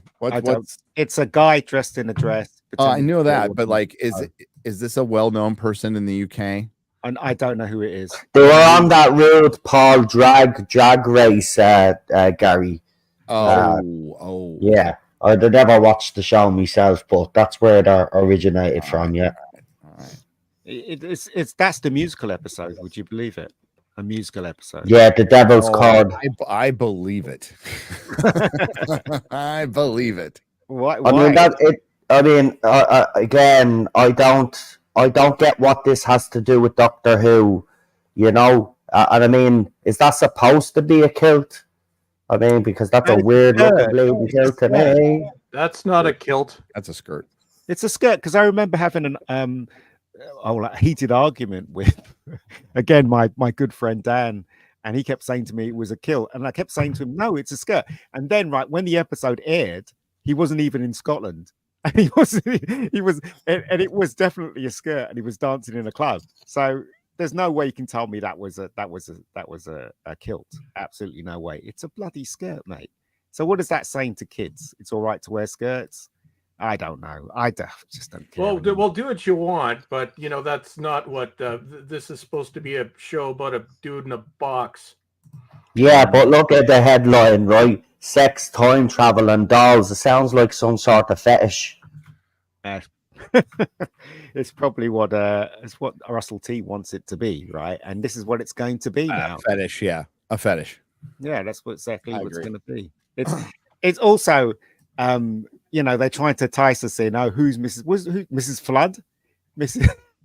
Yeah, who's Mrs. Flood? Who cares? I was like, who's the random old lady from a British TV show that I don't give a shit about? Oh, hey, we want the world to know about this series. We want to introduce new fans around the world, and we want to introduce them to Mrs. Flood. Like, what the hell's that all about? And do you remember when I kept saying, "Oh, there's a real big star that's going to appear in the Christmas special"? And who was it? It was some guy from Coronation Street. Oh shit! And nobody knew. Which dude was that? The guy that went into the shop and brought something from the toy. Oh yeah, okay. Well, wasn't the reporter woman? I found out some kind of drunken mess. No, she's famous over here. That was Davina McCall.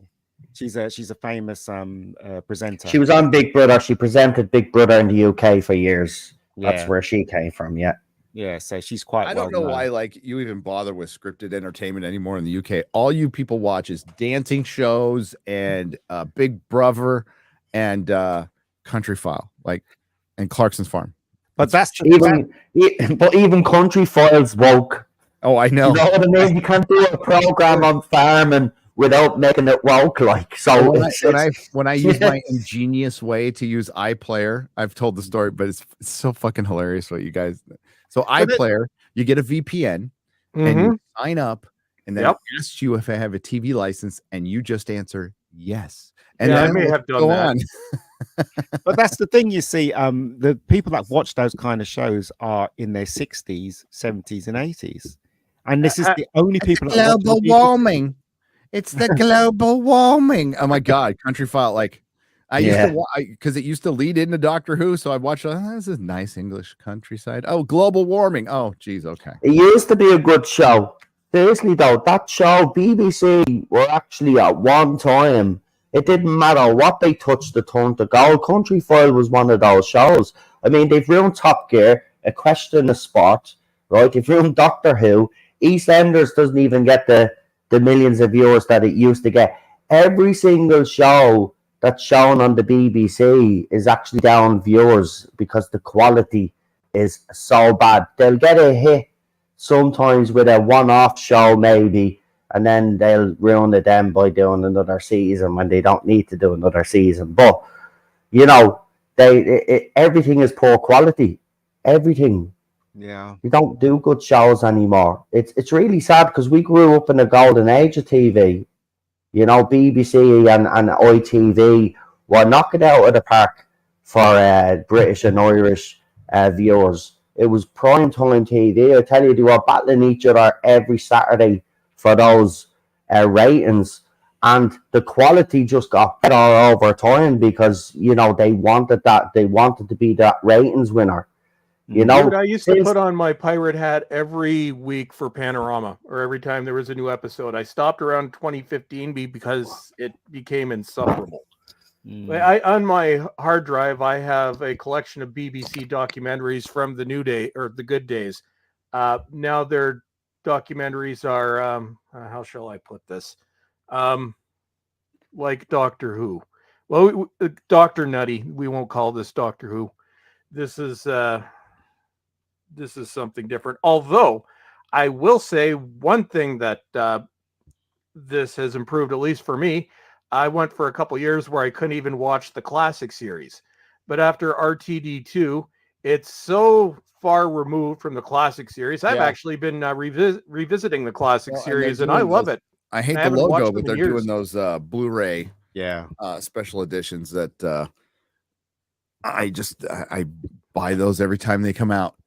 I don't understand the order they're doing it in because it's random as fuck. But yeah, they've done about half the series now. Although the last one got delayed. It was supposed to Peter Davison season 2. I got season 2. I've got season. Oh no, we're always behind. All right. I don't think even those are selling in region 1 anymore. So I'm actually at this point concerned that they will stop. The one thing that I will not do is watch any of the new extras because it's the current cool Doctor Who gang. So a lot of them are.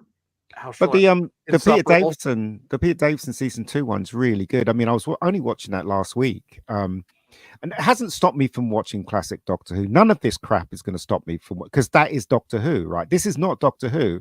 I'm okay with this. You know, I've learned you compartmentalize. I can watch classic Doctor Who. I can watch classic Star Trek. I can watch Star Trek up to Enterprise. I can watch Lord of the Rings trilogy and not associate with that show, which shall not be named, but we all love. The reason why we're now seeing ads on Amazon Prime videos.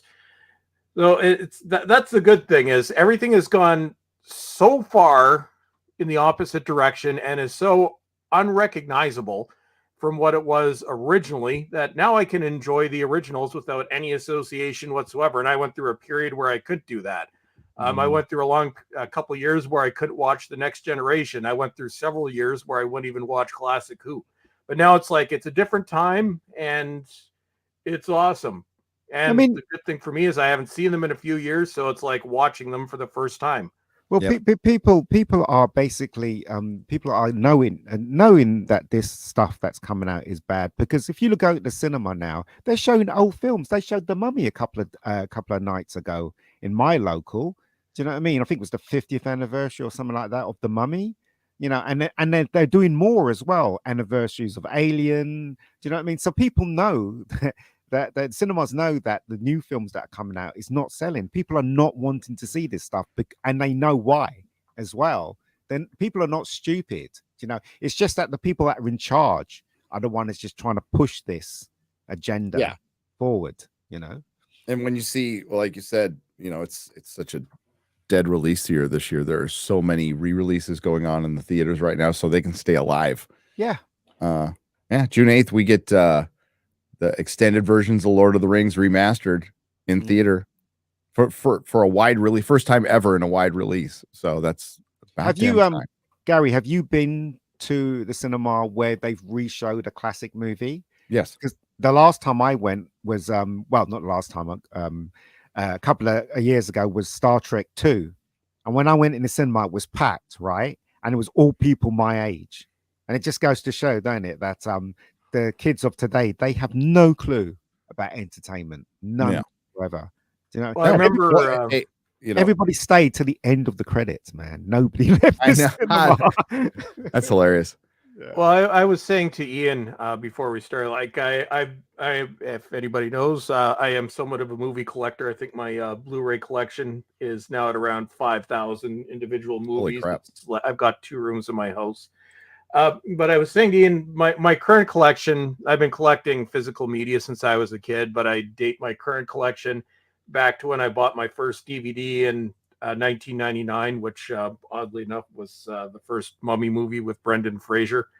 But I went back to look at what I'd purchased last year in 2023, and it was the first year since I started collecting physical media as a kid where I had almost nothing that was made in 2023. I think I had a couple Nicolas Cage movies because Nicolas Cage is awesome. And that's about it. It was all stuff from the 80s, 90s into the 2000s. And almost everything that I watch now is 20, 30, 40 years old. I've reached a point where almost everything that's being made, and part of it is made just because I'm old and grumpy, just doesn't appeal to me. I started watching the new Fallout series, and so far I don't mind it. I liked I'm it. 3 episodes in. I'm hoping it doesn't go the same way as everything else. But it was weird. I'm like, I'm actually watching something new, and I don't remember the last time I watched something on Prime. Have you seen The Gentleman? That's up next. As soon as I'm finished the Fallout, I watched The Gentleman. Yeah, the only reason why I'm going to watch The Gentleman is because of you. You were saying it's good, and the drinker said it was good. I think Drinker said it was good. Yeah, and well, Dave Mahler got me Allen. to watch it, so Mahler was just like, "Watch it." I'm like, "All right." Well, and I got to run. Sorry. Yeah, well, we're gonna finish off soon. Anyway, I was only gonna do about an hour and a half today. Yeah, but because I'm actually gonna watch. It's movie day with Junior, trying to catch him up on the classics, and we're doing kind of an eclectic double feature today. We're doing Big Lebowski and Conan. Wow. So that's a Awesome. good. Is That's that like going to the cinema in new the old Arrow? days. Did you get the new Arrow collection of Conan, Gary? I did. That's what I'm gonna finally watch it. I haven't bought it yet. Let me know if it's worth it. I will let you know. Okay. Arrow's hit and miss. I mean, the packaging is great, but like transfer, you know what? I am not the big. I know you got to put grain in, but I hate it. That they put too much. I love grain. It's like you need grain, but it's too much. They did a good job on. I think they did. I'm not sure if they did it. Escape from New York was pretty solid, dude. The freaking no, that was Escape from New York. The DVD that was Screen 4K. Factory, and then the 4K was a studio release. So the audio is unbelievable on Escape from New York. Picture okay, audio like the subwoofer had it up a little high, but it shook my entire house. Like my wife came from like, what the hell is that? I'm like, we're watching Escape from New York. It was awesome. So I love doing that. So hey, thanks for it was great. It's about time, right, chat? We get a Bulls Trek live stream.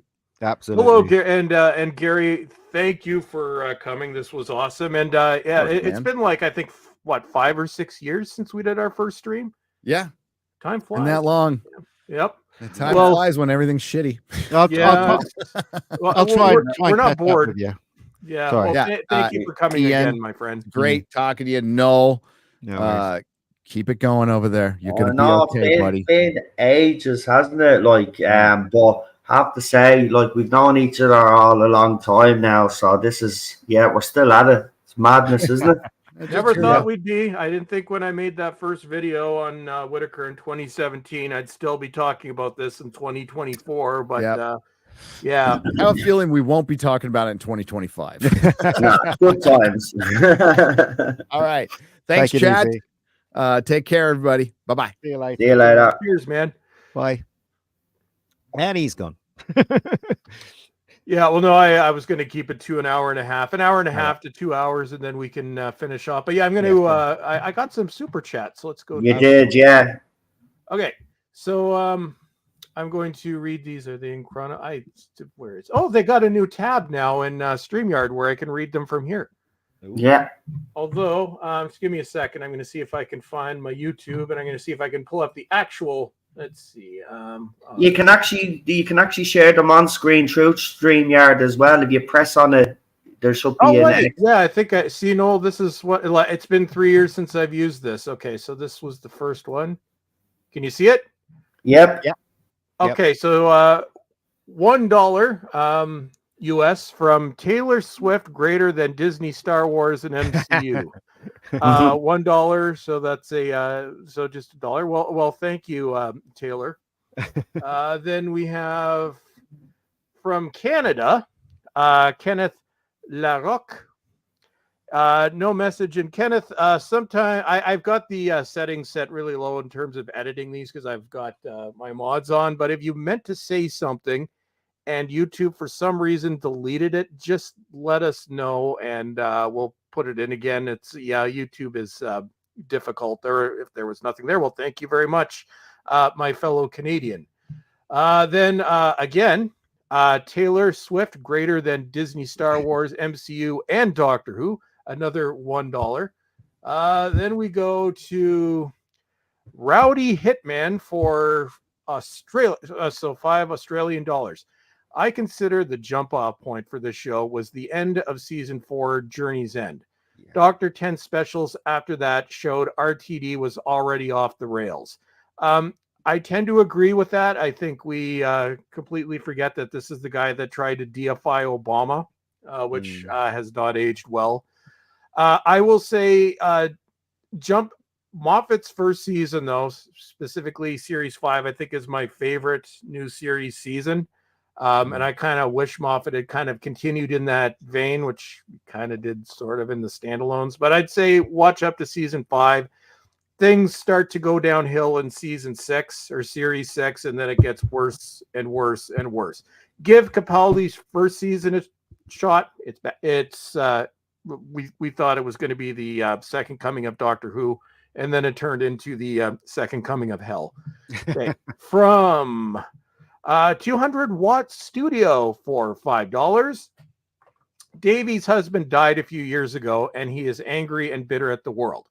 Yes, that is a fact, and I think we all acknowledge we don't wish that on anyone. I think that may have been close to about 10 years ago now, but yeah, that did happen. But you know what? You can't take your own frustrations out on everyone else. We all have tragedies in our lives. And if you spend the rest of your life being bitter, you're just going to be bitter, miserable, and toxic, and you just won't like life. So it's like, yeah, we definitely have sympathy for that, but that's not an excuse for him to be a complete dick, and he is an arrogant bastard right now. Again, from 200-watt studio, next year's special has the Doctor drowning in the seas of Bukkake. Yeah. I don't know. Comments? Never mind. No. You got you're laughing. So I'm pretty sure that's a negative thing about Doctor Who. I think I know what that is. Just give me a second here. Moving swiftly on. So yeah. Give me a second here. I know that's a bad thing. I'm not really sure what it means, but I'm pretty sure it's negative. Okay, so I'm just pulling up the definition here. Oh, dear God. Why did you okay, so it is a sex act in which one participant is... Don't be careful. I'm not going to say the word, is pleasure juiced on, Am I allowed to say that? By multiple participants. It is often portrayed in naughty adult movies. Right.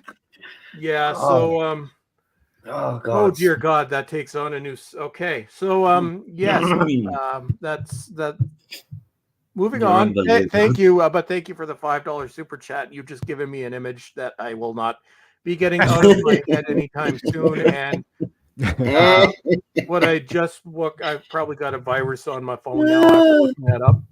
Against from Rowdy Hitman for $5. Doctor Who used to give me all the feels. Now it gives me all the labels. Well, yes, it is labels. It makes you feel nothing. It doesn't even make you feel frustrated anymore. It just makes you feel blah. And then you learn about bukkake, and then you're like, oh, I've been demonetized now, haven't I? Give me Probably. Hey, monetization status. Oh no, we're still monetized, so YouTube hasn't caught up to me yet. Okay. For $5 from Commander Ed Straker of Shadow. Sadly, Doctor Who Cares is just, yes, agitation, propaganda now. There is some very creepy stuff going on if you look at this show is aimed at kids. And if you want to look up what snowmanning means, yeah, they put that into a kid's show. I'm not going to Google that because I Googled it before and I never want to see that again, but feel free to Google that. Give it time, you'll be fined or jailed if you don't watch UK, Canada. Well, yeah, they're getting to that point. Give it a couple years. And from Lucky Leo 25, if you're lucky, that means you're not going to be watching this.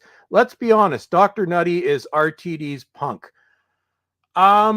Yes, there is something very creepy going on there, potentially. I'm not saying it's actually happened. YouTube. He got the role from his talent on The Casting Couch. I am HO.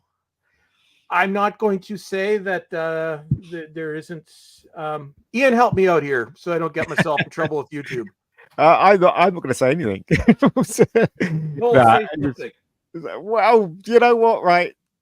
Everybody's entitled to their opinions, right? So listen, I don't understand how this guy got cast. I really don't. So there you go. I'm going to leave that. You are allowed to have your suspicions, and absolutely none of your suspicions are potentially unwarranted. I didn't say anything specific, YouTube. But it's up on screen there. That's the problem, isn't it? And lucky Leo. Ian Peter and Davison. From Ian Peter Davison for $4 stay safe. We do try. Yeah. I don't know if we're going to be successful, but we do try. Canada used to be a nice place, and now it's all full of agenda rubbish, and you can't even say anything. They're trying to get rid of free speech over there for some unknown reason. It is an interesting state of affairs. We all just keep our heads down. Crazy, right? Yeah. Until I brought up bukkake. Maybe I'll share that screenshot. Honestly, dude, don't do it. What I just saw, I will not get out of my head anytime soon. That was horrible. Oh dear. So, who's excited? Not me. For season 1, because they're doing that bullshit of Doctor Who. Not Doctor Who. This is not Doctor Who. It's not Doctor Who. That's the thing, you see. It's not Doctor Who, and I'm pretty sure that Noel agrees with me. It's not Doctor Who. It's just it seems like cosplay Doctor Who for crazy something. people. I don't know. It's actually sad because they after the Whittaker era, I do believe there was a real opportunity there, even though the fans were pissed off. If they had done the right things, and not upset fans, there may have been a chance. But there's absolutely no chance now of this show going anywhere. And you know what? I've actually gotten past the point of being upset now and annoyed. I will actually watch this, but I'll only be watching from the point of view that I want to dissect everything that RTD has done with the show and actually put the focus on him rather than Shooty the lead, you know, because when I was obviously covering the Whittaker era, I spent too much time on Jodie Whittaker, whereas I should have remained focused on the problem, the issue, which was Chris Chibnall and his writing team. So that's exactly what I'll be doing this time round. We got to, you know, dissect everything. I mean, Ian has brought up some gaping plot holes, even in the specials that he's produced. And if that's the level, or if that's the standard, well, then there's absolutely no hope for the show. There isn't. It's. I can finally admit to myself now that this show is dead and buried. And you know what? I've gotten too stressed. I've gotten stressed over the years. I've gotten upset too many times. And you know what? I don't plan on getting upset or stressed this time around. It's not worth it. It's not worth it. I've been told that the show is not for me again by a lead and the showrunner. So message is clear. But what I'll do is, as I said, I will dissect everything you do, and I will highlight why you were the wrong fit for Doctor Who. Simple as that. I'm just going to laugh my ass off. No, everybody remembers my, I guess, somewhat legendary woke Batman videos, where it was a show that I couldn't get mad at because Batwoman was just, it was bad on a whole new level. I kind of wish I would have done those videos on Robin Hood, and then I could have been called out by its director as well, because that could have been fun. But no, I'm just here to make fun of it. I don't care anymore. I don't want to save it. It's dead.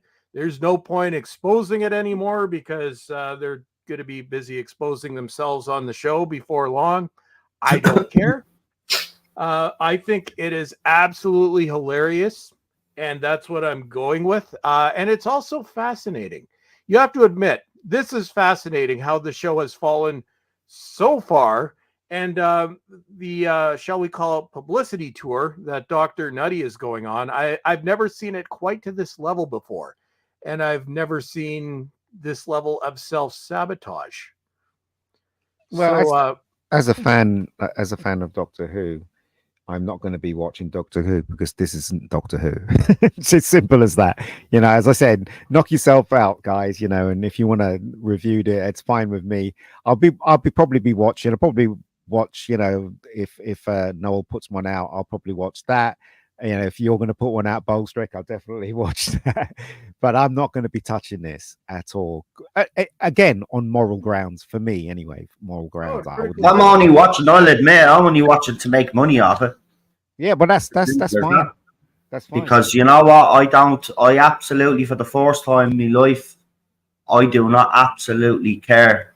And you know, I blame Chris Chibnall for that, obviously, but you know, RTD did have an opportunity to change my mind because, you know, Chris did call it. I was one of those fans that was still hopeful. I'm going to be honest about it, and I was warned. Not we had words, hopes up, right? And I didn't want to listen, right? I wanted to make up my own mind because there is a danger in fandom. And look, nobody ever tried to change my mind anyway. I'll say that, but they were very strong in their opinions of saying, "No, you're leaving yourself open to for a fall again." And you know what? They were absolutely spot on. But look, I can go into this now with just a cold eye and just analyze it and highlight the big issues that are there with the show. It's as simple as that. You know, there's no point in getting emotionally invested in this anymore. When it does decide to be something that I can get behind again, which may never happen, which is the sad thing for me because that's the way I look at it. Will I ever see Doctor Who be good again in my lifetime? And I've got to be honest with myself, I don't see that happening, and that's sad to me. That is actually sad to me, but I've come to terms with it, and it's it's just I've just moved. You just have to just, move. just a sec, Noel. Hey, Drinker, if you want to come in, we're only going for a little bit longer, but if you want to come in, just let me know and I'll give you the link for the stream. Yeah. I agree. Totally agree with you, Noel. I mean, it's up to you, if you want to review the show and stuff like that. So I'll be watching everyone's streams, tell you the truth. But for me, right, I can't watch this. I really can't watch it. I just think it's the worst thing that's ever happened to any show in the history of shows. In Dallas, they basically brought Bobby back and said the whole season was a dream. It's worse than that. Do you know what I mean? It really is worse than that. What they've done to Doctor Who is they've literally destroyed it. And I'm not using that word lightly. They've literally destroyed it. And I can't be privy to this. I can't be watching this nonsense at all. So that's just me. You know what I mean? So, it's horrible. What can you do? You know what I mean? It's, as I said, it is sad. My dad was a Doctor Who fan. That's how I got into it. And then, my two brothers used to kind of ridicule me for being a Doctor Who fan. But then when I left home, they actually start watching classic Doctor Who and they actually became fans.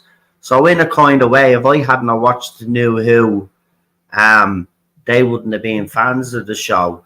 So it's kind of like, from that point of view, it's kind of sad that it's been passed down like it has. And I say there's a few other people in the chat as well who have family members, maybe their dad or something, watched Doctor Who and they became a fan of the show. But, it's being made clear to me now, and it was made clear to me during the Chibnall era. I just refused to give in to, basically. That's what I was back then. I was stubborn. But now, I've learned from that experience, the bottom line is if they don't give a crap about me, why should I give a crap about Doctor Who? And I hate it. It hurts me to say that, but it's the truth. And I can't lie to myself anymore. What they've done to this show is absolutely disgusting. I'll say that for starters anyway. And no big budget is going to cover up the turd that this is going to be, because it is going to be an absolute shit show, folks. And you better believe it. It's going to be an absolute shit show, right? As we spoke about earlier on, they're already setting up the narrative. Okay, you're going to be racist if you don't like this. You're going to be homophobic if you don't like this. You're going to be transphobic if you don't like this, right? All in the meantime, they're telling you that you're not a fan of the show. Oh, this show is not for you. But then they expect you to praise it and to be, to look on it favorably and accept it. But yeah, anytime we make any sort of criticism, we're labelled. So they can go on, you know what, RTD and Shooty, good luck to you. But we all know where this is going, and it's an absolute, it's a disgrace what they've done. Yeah, so it's their MO, isn't it? Every time you criticize it, they'll call us racists or sexist, or that's what they do. That's what they do. So what else can again, it's just a waste of my time. Why would I watch this? No, I get where you're coming. Do you know what, Ian? I'm glad. You know what? I wish, I should say. I wish, and I'm actually envious that I was exactly there where you are, where I can actually just switch off. Oh, yeah. And sorry, I'm just going to cut in there just for a quick sec. Sorry? Drinker, if you're still around, I message you the link to the chat. If you want to stop by, use the Cultivated Media account. But cool, go on, Noel. I forgot what I was saying there. Literally, that was, I hate when that happens. Can someone remind me in the chat? But what was it? It was but look, yeah, I'm envious that, that's what it was. I'm envious that Ian is at that position where he can, turn off. But I still have the curiosity, though. Do you know what I mean? The curiosity hasn't gone away. So on that basis, I will be watching actually when it drops at midnight, because I'm a night owl anyway, so it's not going to affect me. So I'll watch the first 2 episodes and then I'm going live straight after. So, so I'll watch them and it'll be very interesting after what we've gotten so far. It'll be very interesting to see, because I mean, guys, the first episode is called "The Space Babies." I mean, Yeah, what's this about babies? I don't know. Well, they wanted to eat babies in the last episode. Yeah, it's weird. I think the babies have got to do with the timeless children, and there is a rumor, and some fans have speculated that they reckon that Ruby is actually one of the iterations of the timeless child. Therefore, that would make her a young version maybe of the Doctor. Then is that the way it works? That would I don't make know. absolutely no sense narratively in any way whatsoever. So I could see them doing that. Well, wouldn't be surprised if they did do that. It's again, right, you'll watch one episode and maybe there might be a good episode out of all the 8 that is going to be broadcast, right? But the main problem with me is 2 main problems. One is moral grounds, and 2 is that, do I really want to see this version of Doctor Who? No matter how good one episode is or 2 episodes is, no, I don't want to see there's something that I've loved for a very long time being deviled like this. That's I don't want that, so that's why I'm stopping. For me, it's if I watch every episode, this will be my Saturday night for 8 weeks, because it will premiere on that streaming service from hell at 7 p.m. And 7 p.m. and Saturday night is like my happy time. That's when me and Sky, the most adorable black lab in the world, watch a couple movies. It's movie night Fridays. And do I really want to turn that into not only watching it, but then spending the next 12 hours editing this into a video? Because when I make my videos, I don't just have to suffer through the episode once. It's at least 3 times. Once is the shock of first watching it. Then is the second time I have to watch it while writing my script. Then when everything's recorded, then I get to go through it again a 3rd time for screen caps. So every single one of those, quote, specials, every episode of Dr. Nasty, except for I didn't do the last 3 because I just stopped. I had to watch every episode 3 times. Okay, so you all only had to watch them once. So that's do I want to do that for 8 weeks in a row? And it would turn my Sunday. I get to spend every Sunday for 2 months editing together and talking about Dr. Nutty. It's Doctor Who needs to grow up. I keep saying this. The Doctor Who really, if it wasn't for this version and they'd done it properly, oh man, going back, right? They had some really awful stories from Moffat and from Russell T. We're obviously gonna forget about the Jodie era of Doctor Who, but still, I keep saying this. Doctor Who needs to grow up, but I can't say it anymore now because it's just become something that I don't recognize as Doctor Who anymore at all. Nope. Well, it's not Doctor Who. It's a complete. It's like saying, I'll say the name Rings of Power. It's like comparing that to Peter Jackson's Lord of the Rings trilogy. The 2 of them just don't compute. They're opposite ends of the spectrum. Or compare Dr. Nutty to, say, The Deadly Assassin or The Caves of Androzani. It's not the same show. No. It's not even close to it. Or even, a decent Moffat episode. I'm like, you're not watching the same show. You're watching crap. It's funny because I remember when the Doctor Who, the movie came out, and the majority of my friends were disgusted with it. I loved it personally. I didn't hate it. Yeah, I loved it. It came out at a weird time, though, for me, because by that point, I was obsessed with Doctor Who through the 80s and early 90s, and I kind of drifted off around, I'd say, 93, 94, because, nothing new was coming on, so I just lost complete interest in the show. And for me, there wasn't really much excitement because I was onto more fun things. I was obsessed with DS9 and the X-Files by that point. All right. I remember watching it, and it's not bad. Like, I'm not really excited for it. I did think the being half human thing was ridiculous. Yeah. It's Star Trek Discovery. It's a remake. Well, yes, there's Star Trek Discovery. There's Lower Decks. And then there was the brief period where we thought Strange New Worlds might be good. Then the second season happened. And then the musical, also known as The Day Star Trek Died.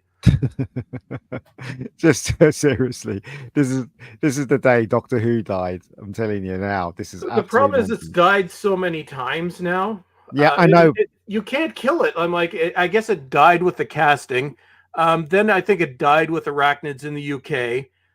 Then it died again with the Timeless Children. Then it died again with Flux. I've never seen the 3 remaining Whittaker specials. I watched clips of the ones where the former doctors sold their souls to appear on it. Then it died again.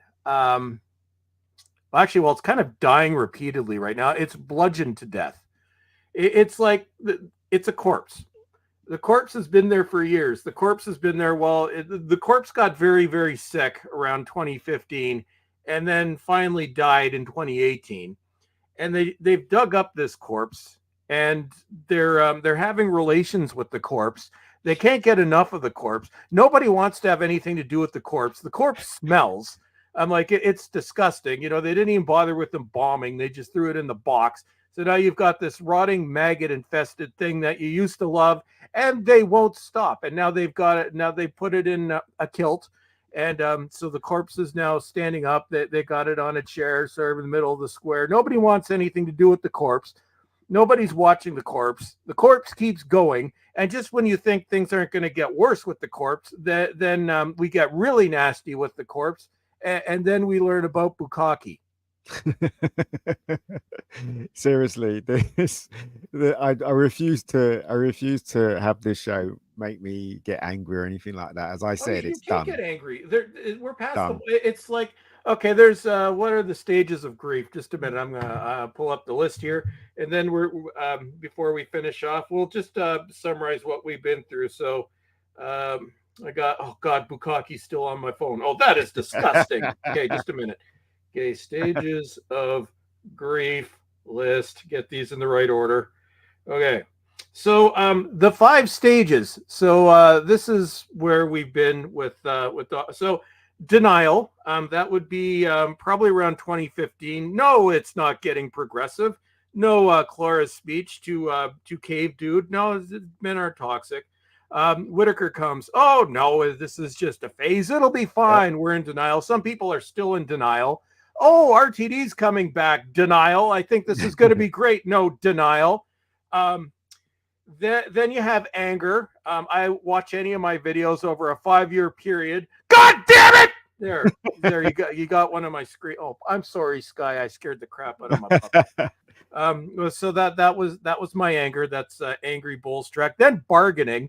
You know what? Maybe it'll be good. Maybe it'll come back. Maybe Big Finish will want to make money again. Make it good and we'll watch it. No, we don't want you to watch it, and we're going to make fun of you. Depression. We were definitely depressed. Let's see. Depression would be, the Timeless Children. Oh my God, what did they do? That's also kind of in shock. But I'd say depression was after the Timeless Children. And then finally acceptance, which is sort of where we are now. We don't care.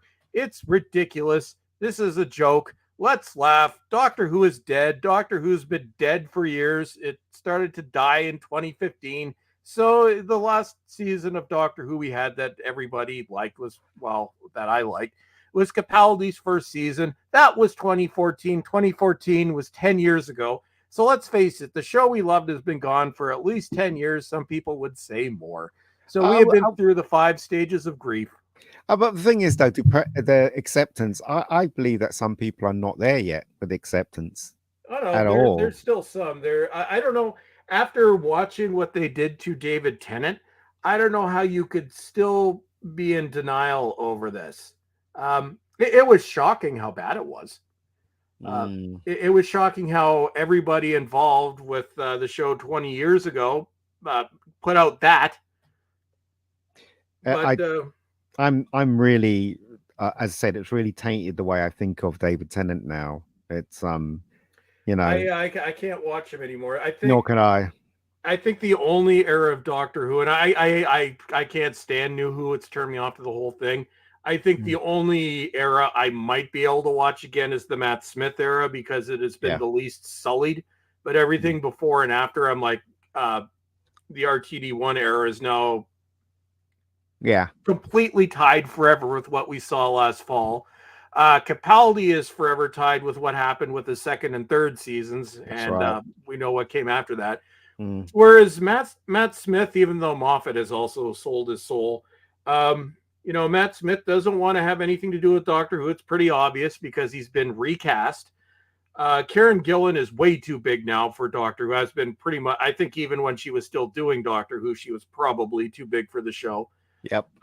So it's I might be able to revisit that, but in terms of everything else of New Who, unless you want to laugh, which I don't know, maybe the Whittaker era is good for a laugh. I have not watched any of those episodes since I made the videos on them, but I'm sure now it's kind of laugh-inducing knowing where it went. Yeah, I've got my classic series. The other day I watched Meglos. I loved it. And actually, one thing that I haven't done in about 10 years, or really since probably around 2009, 2010, I used to watch one episode of the classic series at the end of every day. I've actually been doing that for the past few months I've been buying the Blu-rays used when I can, so I don't give certain people I don't want to money. But I've been collecting them. Most of them I haven't watched. They've just been stacking up to watch. So now I've got half the season. Half the series. I've been making my way through those. What season? What season you talking about? What season am I watching right now? Yeah. I'm going back and forth between them. I finished Meglos last night. I'm probably going to watch Kinda next, so I'm doing them on a order. But there's I'm watching the full stories, obviously. But because there was 4 or 5 years where I wouldn't watch the show at all, some of these are new to me, and I haven't watched the Blu-rays, and they look pretty damn good.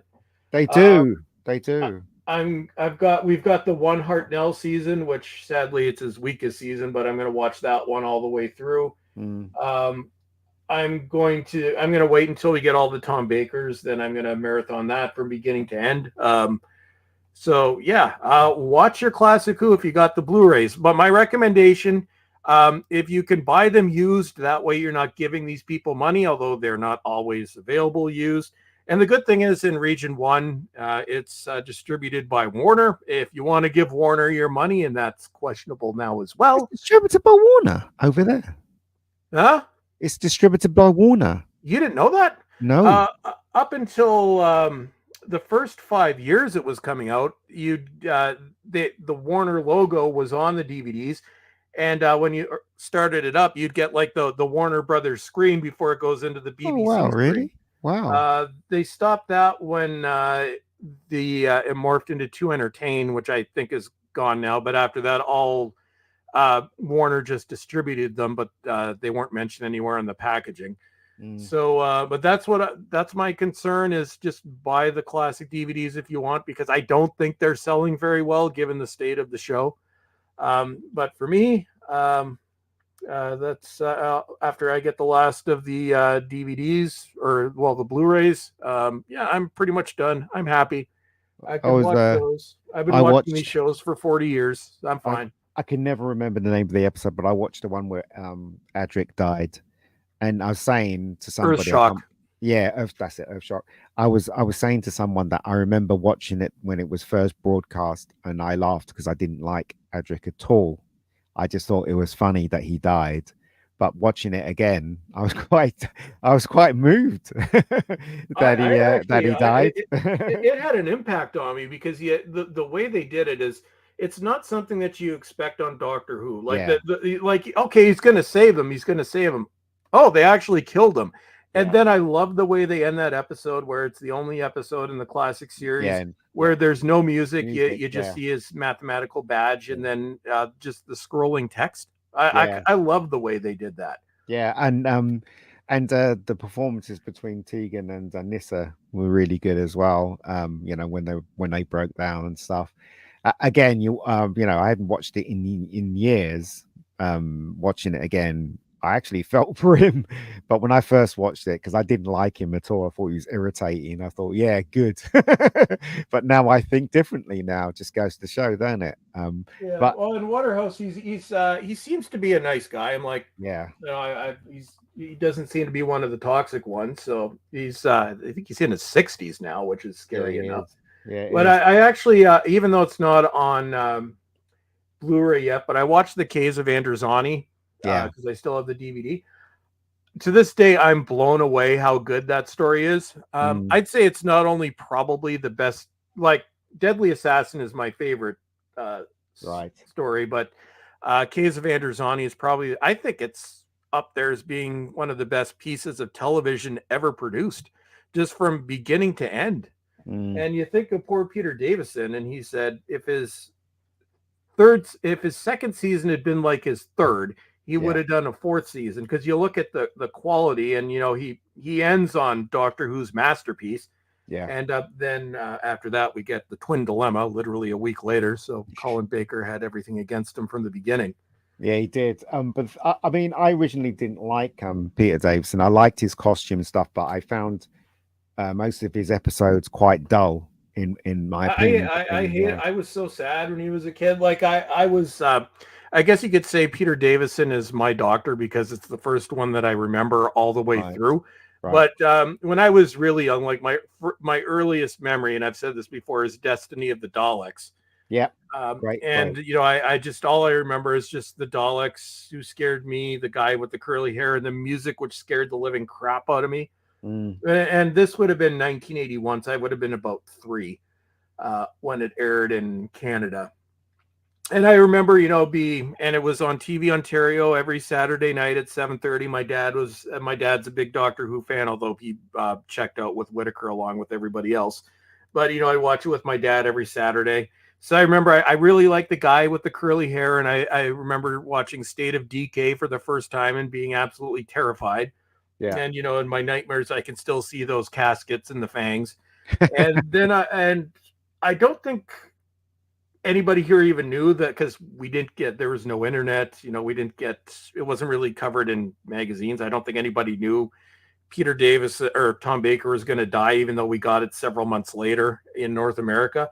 But I just remember that when they killed Tom Baker, being just absolutely crushed. And then he's like, who is this young guy with the brown hair? And then the next week, wait, why is his hair blonde now?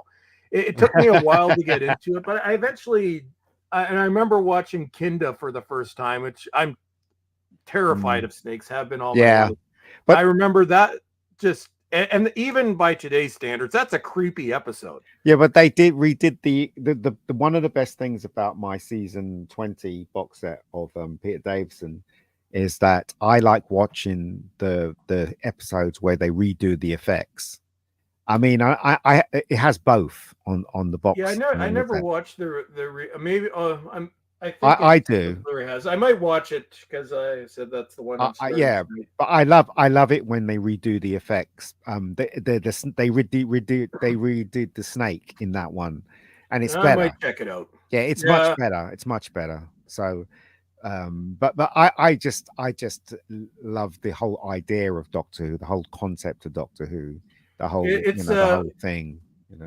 Well, stylistically, the original series is very different. It is, yeah, from the new show. And I remember one thing that I noticed that I didn't really like it wasn't so much during the Moffat era, but one thing that I hated that RTD did at the end of pretty much every episode is he tried to turn it into a big tear-jerking scene, and that irritated the hell out of me. I'm like, that's not what this show is. It's not an emotional drama tear-jerker. It's about a guy in a police box. So I even when I liked RTD, I was very torn. I didn't like a lot of the things that he was doing with the show. And I think, 20, 30 years from now, I think the Moffat era will age a lot better than RTD's era. Yeah, I agree. And then we lost Noel. Oh, no, he's back. Hey, Noel. I totally agree with you. I mean, I think Russell T did some really horrible episodes. Like his version of The Master is just absolutely horrible. I just thought this is ridiculous piece of writing. It really is. And what was his MO? Multiplying himself loads of times, making the whole earth look like him. Why? Well, does anybody and anybody that followed the forums, does anybody remember the disappointment for every RTD series finale? Remember Dobby Doctor? I remember people being royally pissed. I'm like, they had this big build up with the Master, then you give us this. Yeah, that's what I thought. Although he did some really good ones, like Dalek is one of his best. I did like, again, I'm useless with the episodes names. I did like the Daleks versus the Cybermen. That was the episode where you don't like, where there's crying involved. The second part, obviously. Yeah. Second part.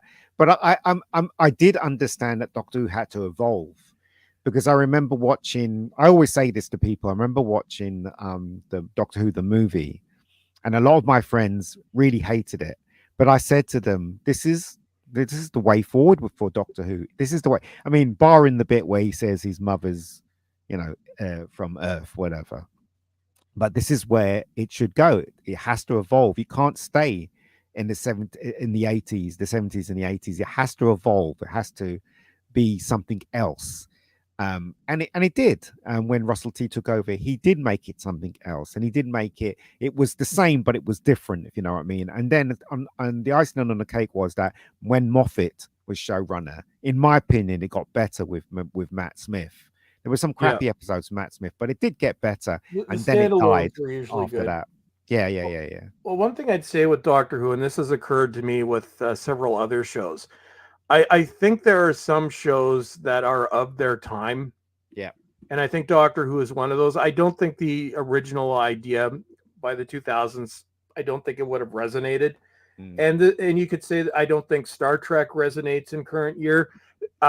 I think one of the best examples, and it's a video that I keep meaning to make. I think I mentioned it last fall when I was covering the remake that they're making. But one of the best examples, and it doesn't have to do with wokeness or anything like that, but a show that's of its time, when they tried to bring the X-Files into the late 2000s. Oh, yeah. It just, that show is of the 90s. It is very 90s. It did not work in the 2010s. No. So I this is why I wish they would just stop with bringing back shows. Stop with I won't watch, like Frasier is one of my favorite shows of all time. I refuse to watch the remake. Stop bringing things back. They were successful when they were successful for a reason. They reflected the times. This is not the 90s. This is not the 80s, the 70s. This isn't the 2000s. It's not even, the first half of the 2010s before everything went to hell. Yeah. Give us, like, you've already wrecked every franchise aside from Back to the Future and Babylon 5 at this point, and Sliders, I think, is the only other one I can think that hasn't been destroyed, although it did kind of destroy itself near the end. Stop bringing things. These things are dead. You're not going to bring any of them back. None of them are coming back at this point. Star Wars is, I can't imagine being excited. And Star Wars has been diluted into the ground. The MCU has been destroyed. Maybe comic books will come back. Doctor Who, no, just let it be. There was a great show from 1963 to, I'll give it up to 1996. Just let it rest.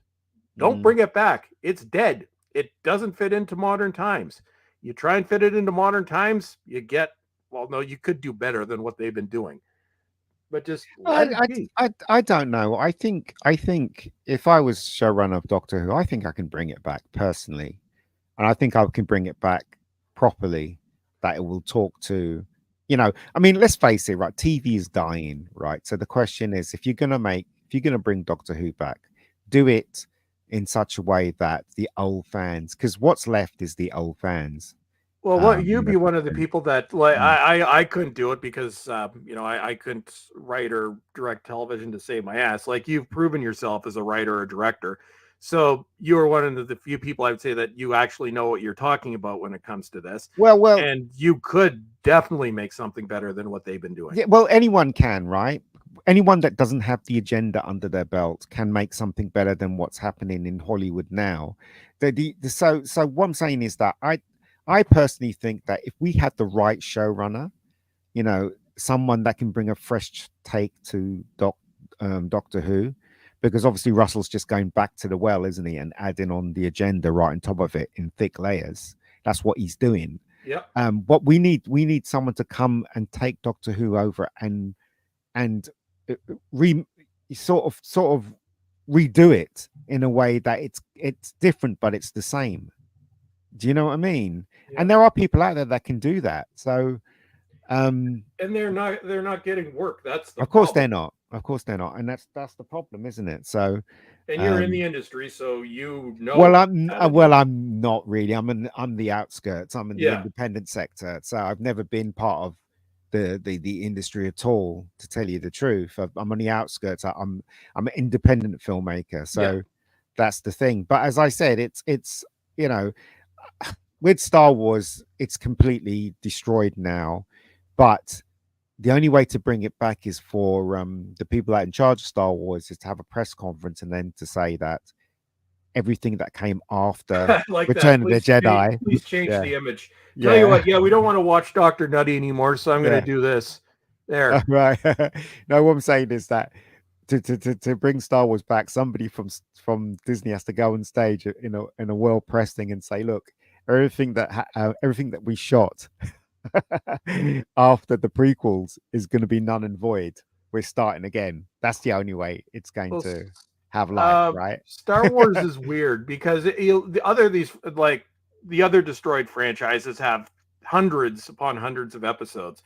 Star Wars really, to say that there's more bad Star Wars than there is good Star Wars, there's an understatement. There really are only 4 good Star Wars movies. That's the true. original trilogy, which are 3 of the best movies ever made, and episode 3, people will yell at me for that. They have been for almost 20 years. I don't care. I love that movie.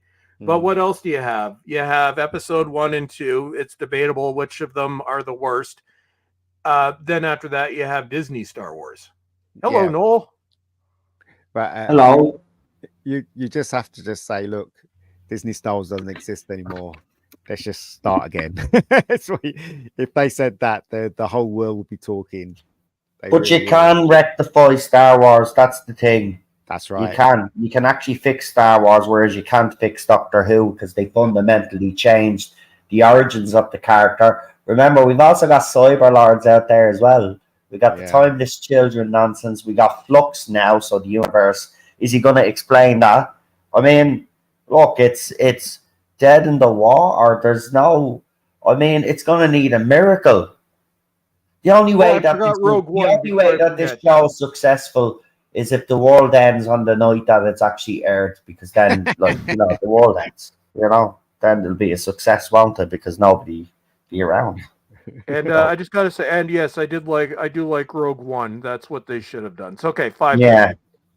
Rogue One was good. I liked Rogue One. I watched Mandalorian the first 2 seasons. To be honest, it was okay, but I was a little bit bored. I tried watching Andor. I checked out. Boba Fett, I don't think I made it through the first episode. I was really excited for Obi-Wan Kenobi or Obi-Wan or whatever that one was called. That one I checked out, I think, after episode 4 because it was an insult. I haven't watched anything since. I don't know if anybody else has watched. I know The Acolyte, that's going to go down as gangbusters. Disney's going to make a ton off that. Yeah. I think the Star Wars Beyond the Wokeness is just boring. And this is just my view, but the parts that I have watched it, they weren't grating. It was just boring. It's dull. And you put me to sleep. That's not a good show. Yeah. After watching 3 episodes, I gave up on it. Just thought it was absolute nonsense. I don't understand why it was made.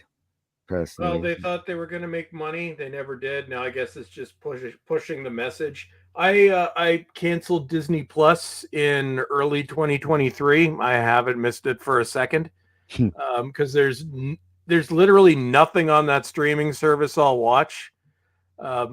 I went to I did cancel Netflix for a while because it was like $27 after tax in Canada, which is absurd.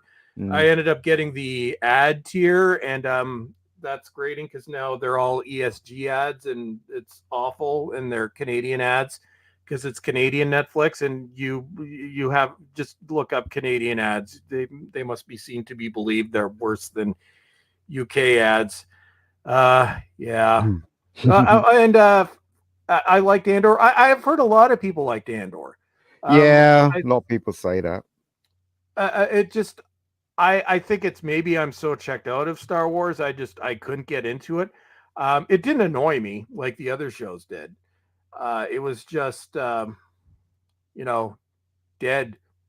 I can't boring, watch. sleepy time. Yeah, But that's the thing, isn't that the problem though? If they do make a half decent show, it's not going to go anywhere because obviously they've absolutely destroyed the franchise. Same with Doctor Who. I mean, RTD is delusional. He wants to do all of these spin-offs.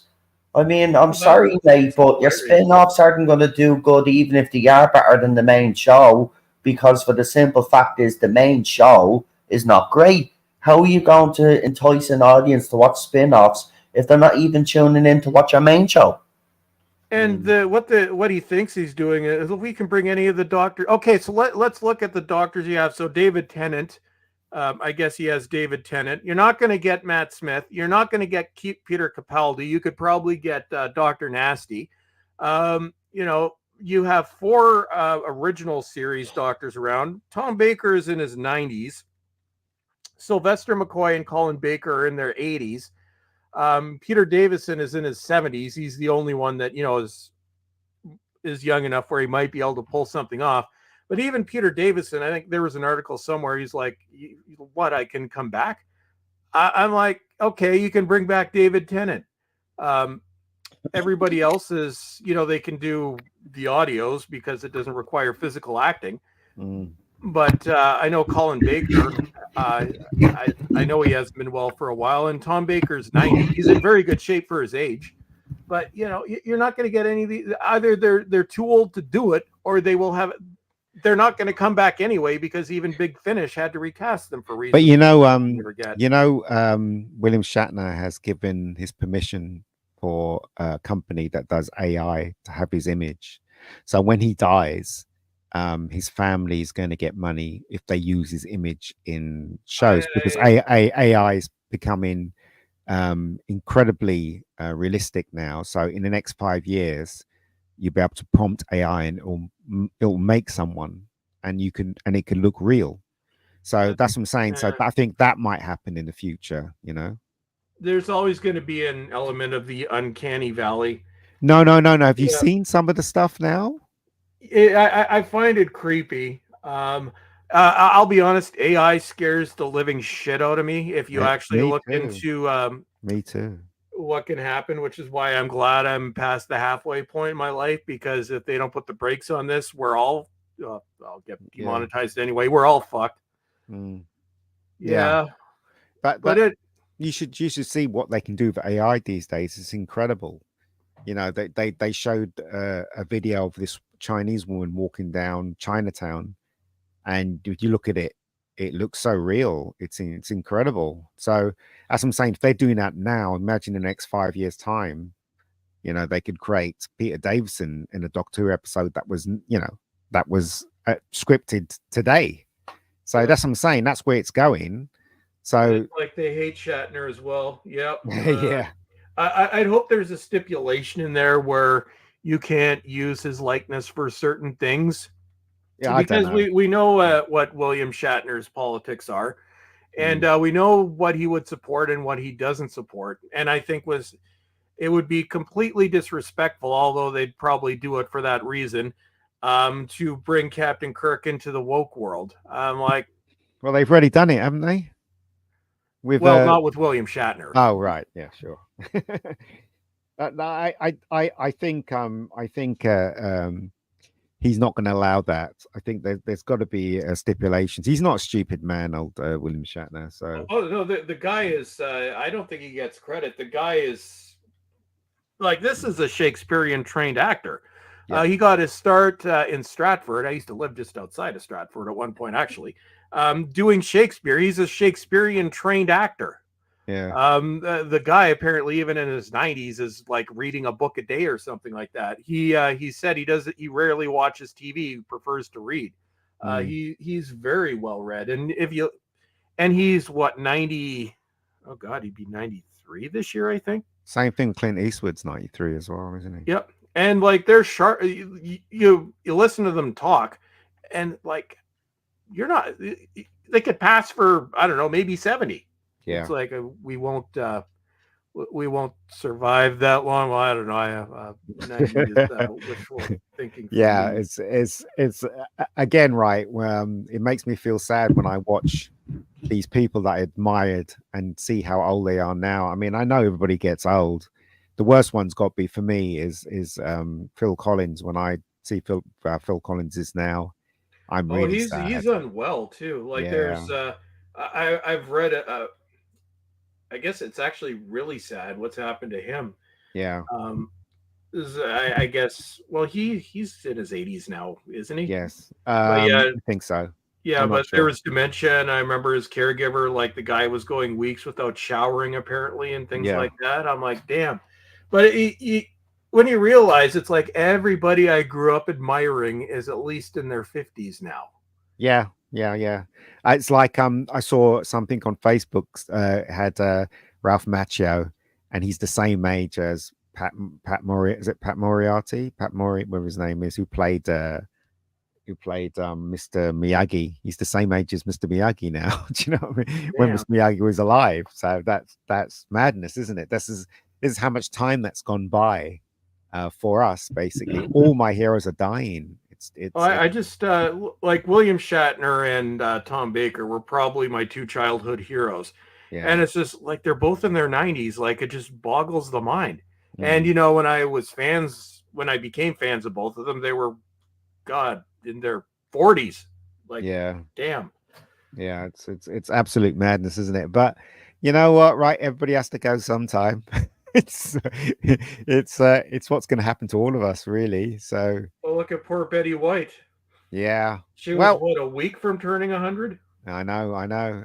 But you know what, right? That I think the best thing that we can do is just whatever we're good at is just be better at it and just keep going. That's all we can do, really. What else can we do, you know? Yeah, it's there comes I remember when I was a kid, even when I was a teenager, I'd see elderly people, in their 80s or 90s. I'm like, how can you stand being so old? Why don't you do something about being so old?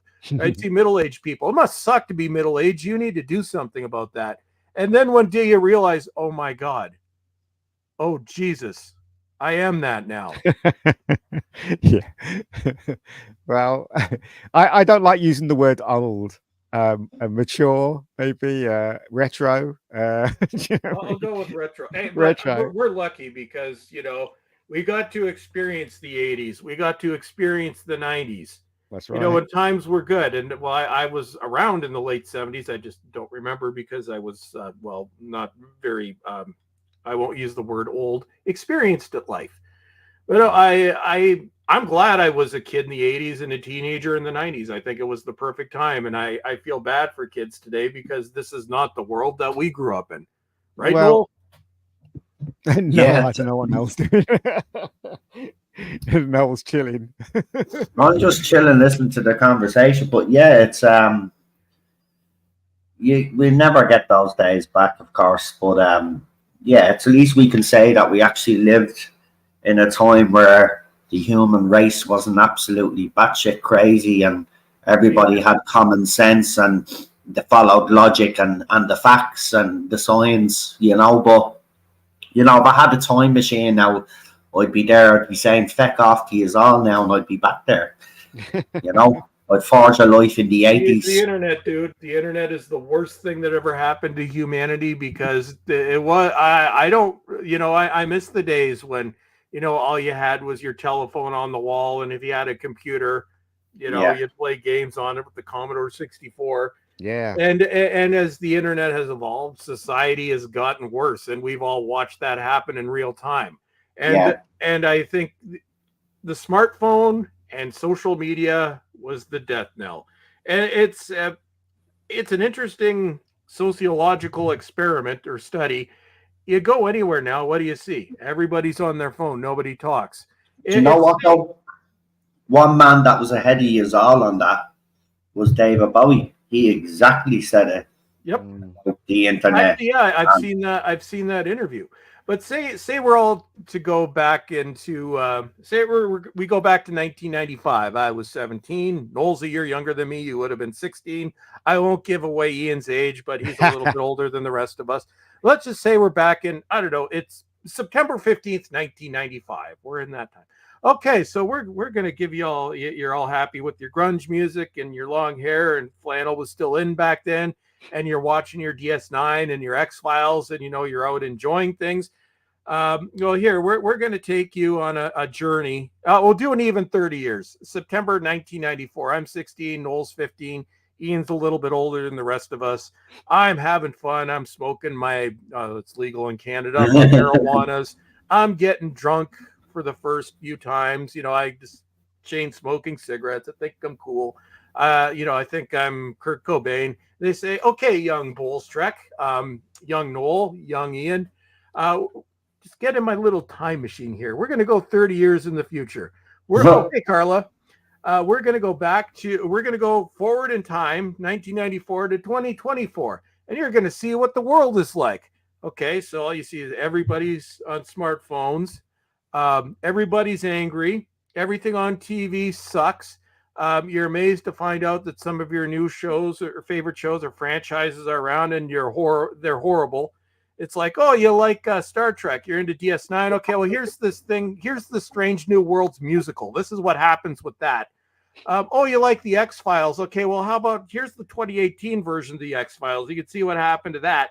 You like Star Wars. Oh, you want Star Wars to come back. You're still waiting for that episode 1. Yeah, well, here's a little thing called The Last Jedi. But just look at society in general. Everybody's angry.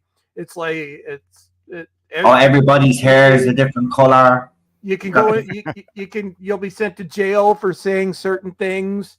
It's like this is the future. This is hell. Mm-hmm. It's like you remember I don't know, any post They Live. Yeah, we live in They Live. Literally, it's happened. I think the aliens we just don't have the glasses controlling this. well, no, I guess the glasses are common sense. Yeah. The good thing is a lot of people can see through this crap. Unfortunately, these people skew older. So when we're all gone and dead, what's going to happen after that? Oh, Matrix Lord is here too. Klingons sing now. Oh God, that was awful. Yeah. I saw that. I still call that the day Star Trek died. And I think we've gone on an hour longer than we did. And I wanted to thank my mods too that have been here. So Carla, PD, Daniel's here. I know I had a few others. I know Derek was here. A few others. And yeah, we haven't. I think the 15-second slow thing has helped with the chat. Although I know my mods have been clearing out some things. So yeah, PD. PD's a mod too. So PD 10 and 92. I was 14. I was 32 years ago. God damn it. So damn old. Yes, Purple Valkyrie was here too. So thank you to my mods and everybody who showed up. And I don't know, maybe I won't wait 3 years before I do this. I'm not going to do one of these a week, but maybe once every 6 weeks or maybe once a month or something. Basically, we'll see you in a year. Well, yeah. Other people are like, you don't stream. Well, no, actually, I've been on over the past 5 or so years. I've been on literally hundreds of streams, but only about 10 of those have been on my actual channel. I don't have a lot of time to stream, but for the longest time, I was on with Friday Night Contact with Noel and Lee, and then I was on Spacebook every Saturday. I did that for months. I'm going to try and get back to it when I have time. But no, I do stream, just not on my old channel. And I have my doppelganger. Doppelganger. He goes by the name of Cultivated Media. He streams a lot. But yeah. So I want to thank everybody for coming out, and I will give you all your chance to give us your send-off and plug various things. So Ian, what are you doing that's fun these days? Well, I'm always on Dan's channel, Doctor Who Type 40 channel on Thursdays, but I'm probably going to stay silent in the next couple of weeks when they start reviewing this show, because I'm not going to be watching it. But there you go. But also, I'm deep into finishing Rebecca Gull season 2. I've shot 79% of it so far. I've got to shoot the rest. I'm hoping to finish it before end of September. But to tell you the truth, it's not looking likely. But you're gonna love it after it's done. You're gonna read it. It's really hard trying to do something with a female lead because female leads now have that Mary Sue thing happening with them. So I'm doing my best to make sure she's not a Mary Sue. so there you go. But that's what I'm doing. I'm doing Rebecca Gull season 2, and I'm on various channels. I'm on the Brown Alliance channel as well. Sometimes. Yeah, I've been on there, I think, a couple times too. Yeah, and, it's fun. And PD Rich just put in a link. So if you haven't yet, definitely check out Rebecca Gold season 1, and you've got a few clips on there of some new stuff too. Yeah, got it. Yeah. Thanks for listening. Cool. And Noel, what are you doing, and how's Ted? Yeah, Ted's absolutely fine. Thanks for asking. Yeah, he's doing great. I've been throwing photographs up, so yeah, he's doing grand. Obviously, you can find me on the Noel Zone, which is the rebranded Tarda Zone. And I've also I've relaunched my gaming channel, and it's now a political channel. And I'm only 40 subscribers or something away from actually reaching 1,000. And that's in the last. Put it in the chat. Put the channel in the chat. Well, PD is putting the links in the chat there. So we got that. So both your channels. Oh, yeah. One thing that I didn't answer, because I know it was going to come up, so I'll answer it now. And then we will finish. So if you remember, I was going to rebrand. This was 2 years ago. And I'm sure everybody remembered the whole channel was going to. I was tired of covering this crap, and I wanted to cover things I like. So I was going to rebrand the entire channel as Cultivated Media. And the idea was that I was going to cover horror movies. And Professor Dinkles was even going to have his own show. It's called This Is Stupid and Yucky. And his first movie was going to be Sallow. If you know anything about that movie, it's pretty yucky. So it would have been things like that. And I had a series called They Wouldn't Make This Today, and things like that. And the question is, why did that end up not happening? Well, I'll tell you why. I actually had about 5 videos almost made. And I was actually they were completely different from what I do normally. There was no yelling. I was talking in my calm broadcaster radio type voice, trying to make things exciting because I could be sexy when I want to be. And I had them done. And then it occurred to me, I'm like, this is because my happy place is my movies, my horror movies specifically. And I got to thinking, I'm like, do I really want to bring this into YouTube? Because anything I bring into YouTube is kind of ruined for me. And do I really want to turn this into work? So eventually I decided, no, I'm not going to do this. Maybe someday. Also was the time to produce the episodes because they were, actually edited. So I didn't have the time to do it. So it's a mixture of not having to do the time and not having to ruin the thing that I love. So those 5 videos still sit on my hard drive. Maybe someday I'll put them out for fun, but that's why it didn't happen. Cultivated Media now exists just as my alternate Twitter page for any of you that haven't followed it. So there I just tweet about what I'm watching. So I kind of just do it in Twitter form. Maybe someday I'll do the videos, but I don't want to ruin my hobby or like my happy place. So that's why that ended up not happening. So I ended up coming back as Bulls Trek. And I changed the logo to use my classic yellow video text because that makes all the right people angry. So that's why that happened. I retired the blue thing. So yeah, I came back and then I started yelling again, and it was fun. And I realized how cathartic it was, even though I've quit several times. I will say officially, I'm never going to quit again, because if I did, I would be a little bit boy who cried wolf this time. So my new approach is I make videos when I feel like it.